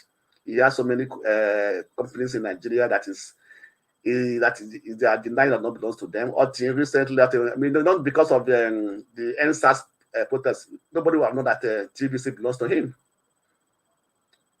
So these are the issues with Tinubu. Is on the ground mind. But if you can buy Nigeria, you should buy Nigeria anyway. We buy Nigeria. Thank you. Thank you. Eagle Air, let's go ahead. Yeah, thank you. I was thinking the damages this Chinese saga will bring to Nigeria government. For the first 6 months, Tinubu come into power, he have been traveling to one country and another, asking for investors to come and invest in Nigeria, right? Now, this Chinese problem that is going on, how many people outside that place do you think that will come to Nigeria to invest again? That's the main issue. No investment, no right man, no right investor with the right senses will come to Nigeria and invest based on what is happening in China. Because this has become international news. I have seen that in several international news where they're discussing it. So Tinubu and co, or let me say APC as a whole, have destroyed the economy of Nigeria, and they are going to do worse than this. That's why Buhari said it, that when I leave, if people come and beg me to come back again, just you know what he saw, you know what is going to happen. And that is what we are experiencing now. Now, this former governor of Oando State, is it Oando or what, that said that he did not read the agreement before signing it. And somebody write in the comment section that the agreement was written in China language. My brother, let me ask everyone for that is here. They bring a document for you to sign. And what they wrote in that document, you cannot read it. Are you going to sign it? The answer is no. So there's no way he will come and tell me that he did not read what was given to him. Even if he did not read, he has people that he work with in the government that in charge of everything concerning industry. What happened to those people? He has the legal advisors. What happened to legal advisors? What happened to personal advisors? What happened to the what they call it? A lot of things. So he's trying to exonerate himself from that saga that is going on in that Chinese issue. Okay, tell me somebody that is a senator will come and say that when he was as a governor, they brought something for him to sign and he did not read it. So that means in Senate, the federal house where he is. So whatever thing they say that place, he concur without looking into the matter, whether they are leading right or leading wrong. That's something we need to look into it and find out that Nigeria is in a gunpowder. In fact, he's waiting for any time to do what? Explode. That's one thing I wrote in comment section that one day we just wake up and we had a Chinese government or Chinese company buy Nigeria. Let everybody begin to bring his own contribution or say where he's going to be. That's the truth about it. Let me tell you, this Chinese there's a lot of things that the hidden have not exposed. So there is more problem that's bigger than Chinese company of a thing that the hidden that have not exposed. More and more of them is be coming out. And I agree with I concur with Oga James that said that there's some people, insiders, that instigating Chinese company, that telling that compromising with Chinese company, that if this thing we are giving to people, these are going to be our own percentage. This is Nigeria for you. I will not deny that. Because it's the Nigerians that will tell them where all this investment is. It's Nigeria will tell them where this building is and nothing more. It's an insider will tell an outsider what is happening inside the house, not outsider. Thank you, Ego. I agree with what you've said, and those who are saying it was written in Chinese, it's not only Chinese people that know how to read Chinese. People have taken studies. In fact, there are Nigerians who are PhD in Chinese language. How can it be written in Chinese language? We are coming to English speaking country. Even if it's written in Chinese language, because that's the second time a Nigerian official have said that. Amechi said that the contract with the railway was written in Chinese. But you have Nigerian students who are in China. You have Nigerians who speak China very well. Let them bring out the contract to the people. Let everybody see. Let them bring it out to the public. Let them release the contract. Let's they will not bring it to the public because they know that if they bring it to the public, see what they have done. Bumi, Mr. Even if it was written in Chinese, okay, I speak German, and there are certain times I might not understand what it says in German. But guess what? There's Google Translator right next to you. It's Google Translator on my phone. So it does not take two heads. I don't need a translator to come and translate it for me. As long as you have two brain cells. We are easily deceived. We are easily deceived. How can you bring a contract to an English-speaking country in a different language? Where is it done in the world? We are easily just being deceived.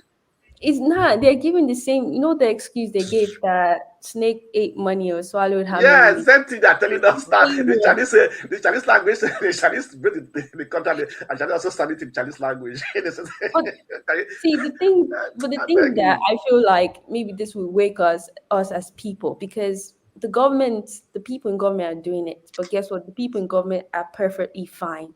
They're gonna be taken care of. They're paid in millions. They have all this allowance. But for us, the people that keep on saying, "Don't worry, let these people stay. It's just 4 years or it's just 8 years." That's all it takes for them to sell everything and we go back to 100 years ago. Because I don't think I think this is why it's so sad they remove history. Take it back to history to know how things were going down back then. I think people are not aware of how bad things are. If we continue in this way of thinking, just let him stay for 4 years or it's just 1 year, give it time. When they sell all of us and our future to come, that's when our eyes would open and we know that it's actually bigger than it is. Because I My don't think they question, can leave. Sorry. is this: in all this saga, has anyone be held responsible? Has anyone be kicked out? Anyone be arrested? So, Who do so you that is expect, Mr. Blackstone? Who do you expect to hold them accountable? They are the ones doing the thing. How will they hold themselves accountable when they're profiting from it? At the end of the day, the people who suffer it are the average Nigerians. Those are the ones that will suffer because as much as we want to talk bad about Tinubu, Tinubu and his generation to come are set for life. Set for life.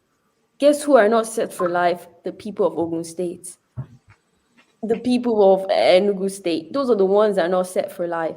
So until we start thinking and stop going based on, oh, this is my man, he has spoken, he's my tribe man, and we start using our brain and start actually holding people accountable, those people will never hold themselves accountable.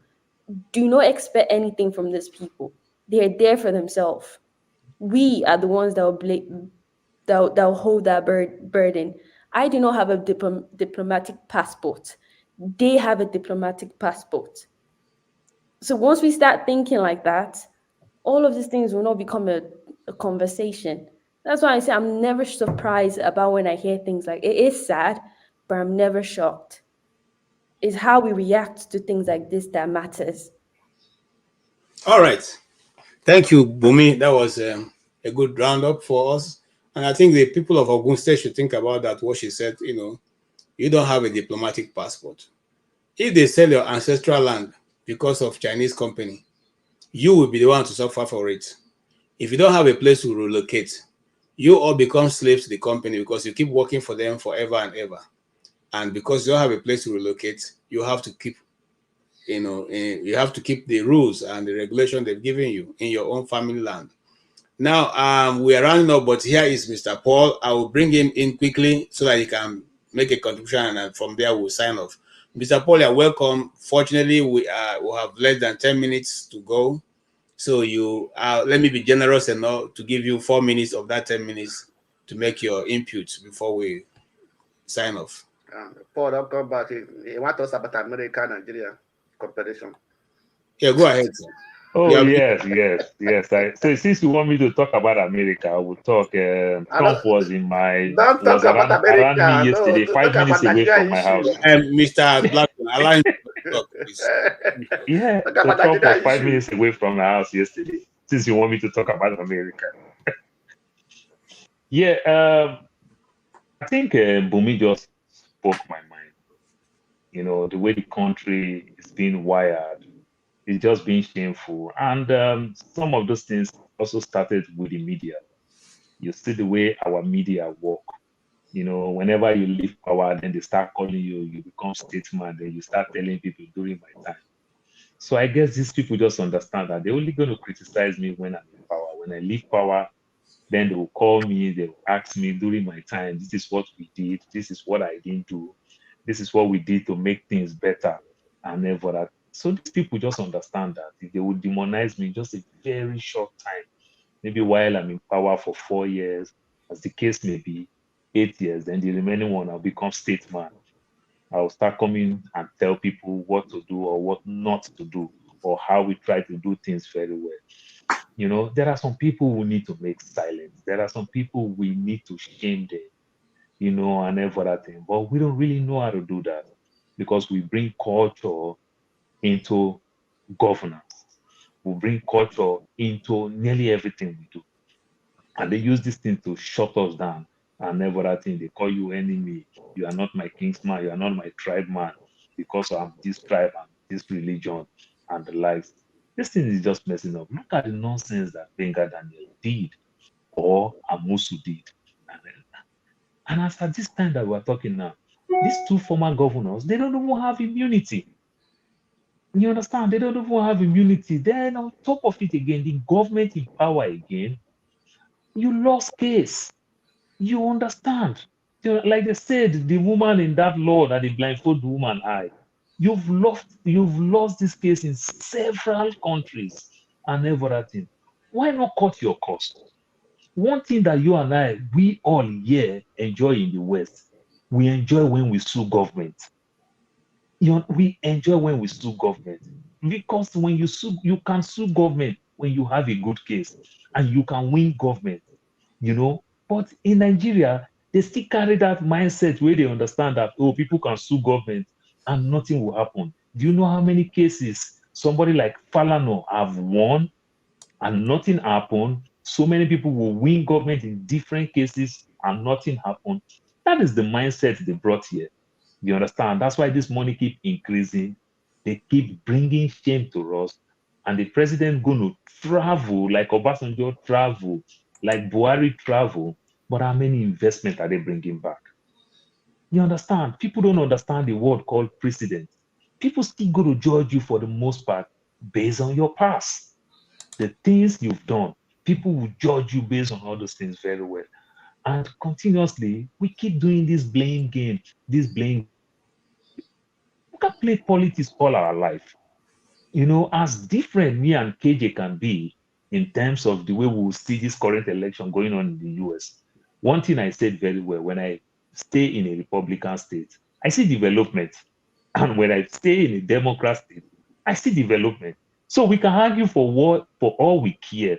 But one thing him and me and KJ will agree very well. We know something is being done that we can't rule out. But in Nigeria, we complain over everything. These politicians do everything. They borrow money to benefit themselves. I will tell you clearly, when somebody is talking, how do you revoke contract? You don't understand the consequence of revoking certain contract. You sign all type of documents with the finest brain, with all type of lawyers, international lawyer. You look all these things very well. Then you just stand up. You want to revoke these things, and you don't understand that. Oh well, let us take our loss. We can't revoke these things. So instead of me to revoke it this way, let the business thrive. Let me see how I can encourage these things to even happen. How I can rejig it to make it much, much better. Let's say the other person did sign a good contract. How I can review these things and make it work.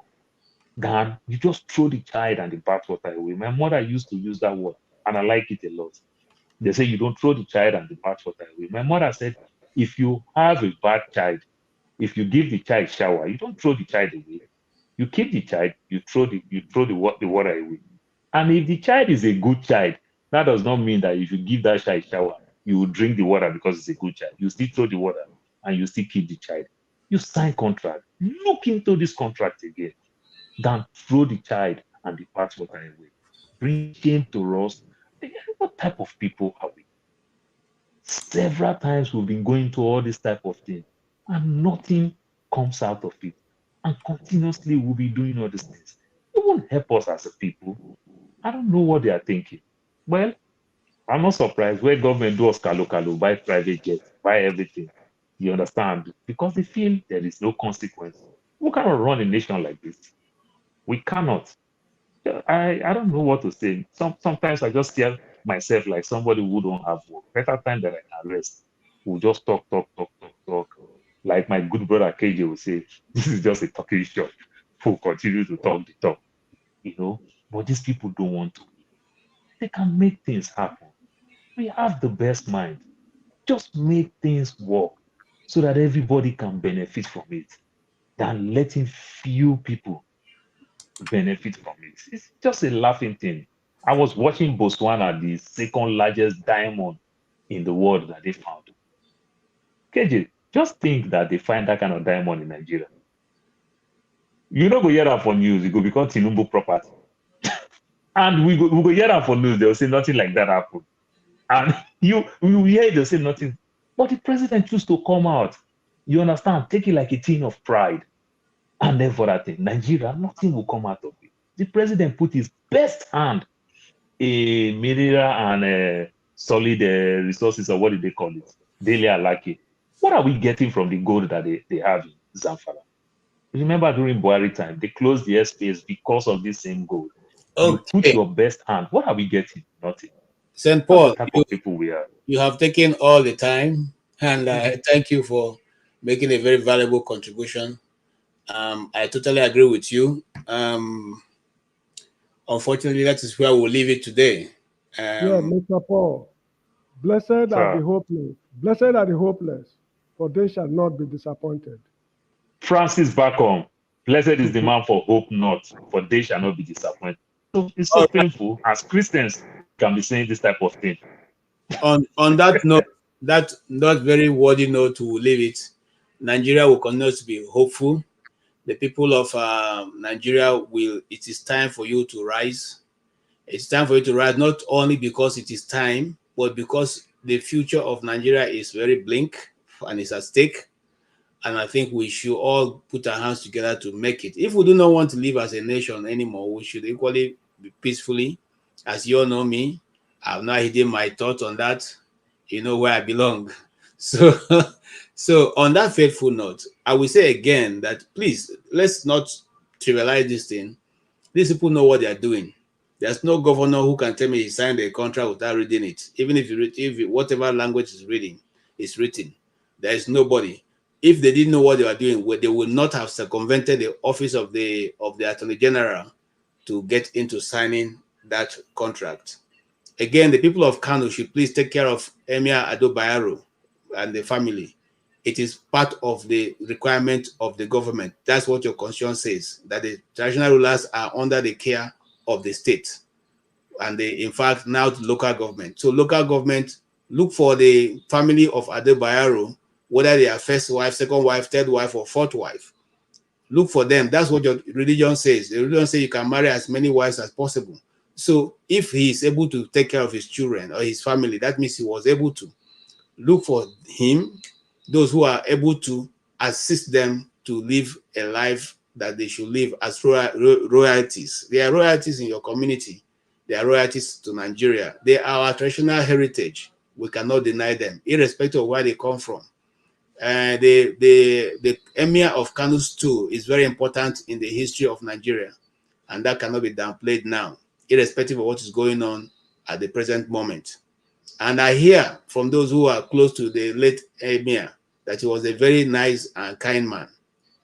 Whether that is true or not, I do not know, but that's what they said about him. And I think it's right for the Kano State government to do. They have done well, but they should go ahead. And even if the people chose to live in Lagos, the Kano State government will cost them nothing to get a resident for them to live in Lagos and live a peaceable life and do their own contribution. I also want to say that in Nigeria, the Tinubu government, again, should consider its priorities. What is more important? Is it your private jet? Is it your housing? Is it your yacht? Is it jumping from one nation to the other as against giving food to the ordinary Nigerian? If you find that that is what is more important to you, then you can go ahead and keep doing it. But if not, I tell you the truth, you don't need a presidential jet to travel up and down. You can follow, you can even have one, you can have nothing. There are more than 50 private jets in Nigeria. You can rent one of them whenever you want to go, and they will take you and come back. That money can be taken and plowed into, imagine you alone having more money than the whole Nigerian students put together, student loan put together. You alone having more than the whole Nigerian future put together. I think it's very appalling. Those who approve it and those who continuously to side with you to say you are more important than the people who gave you the job we are doing. That is very terrible. It cannot happen anywhere. The American Air Force One is more than 19 years old, and they are still using it. But yours is 19 years old, and you cannot use it. It's very pitiable and sad that you keep telling these lies to Nigerians, and people who should know better keep supporting it. God will help us to get to where we're going. But I dare to say again that some of people say God is not the creation of Nigeria. God didn't create Nigeria. Nigeria was created by British people who wanted to do business. They put it together. Whether that has become a part of God's plan, we don't know. But God did not create Nigeria. But God put Orobo, Usoko, Shekiri, call the tribes together in the location where they are. That we can say yes, it was a direction of God. But whether Nigeria decided to be called Nigeria or remain as a nation, that is a discussion for another day. And based on that faithfulness, I want to round up. And I say, please, if you have the time, we shall be having another broadcast on this same channel, which will be discussing the matters concerning women, and whether you will allow your daughter or your son to be married in whichever form you choose it. And I think it's something that all of us want to, you need to tune in to see. It's going to be here, and we'll have beautiful girls on this channel who are going to be handling it, and they will give you a good run for your money. I dare to say that if you want to hear the other side of midnight, you better tune into that and listen to that broadcast. God bless you all, and have a good night, everybody. Thank you, KJ.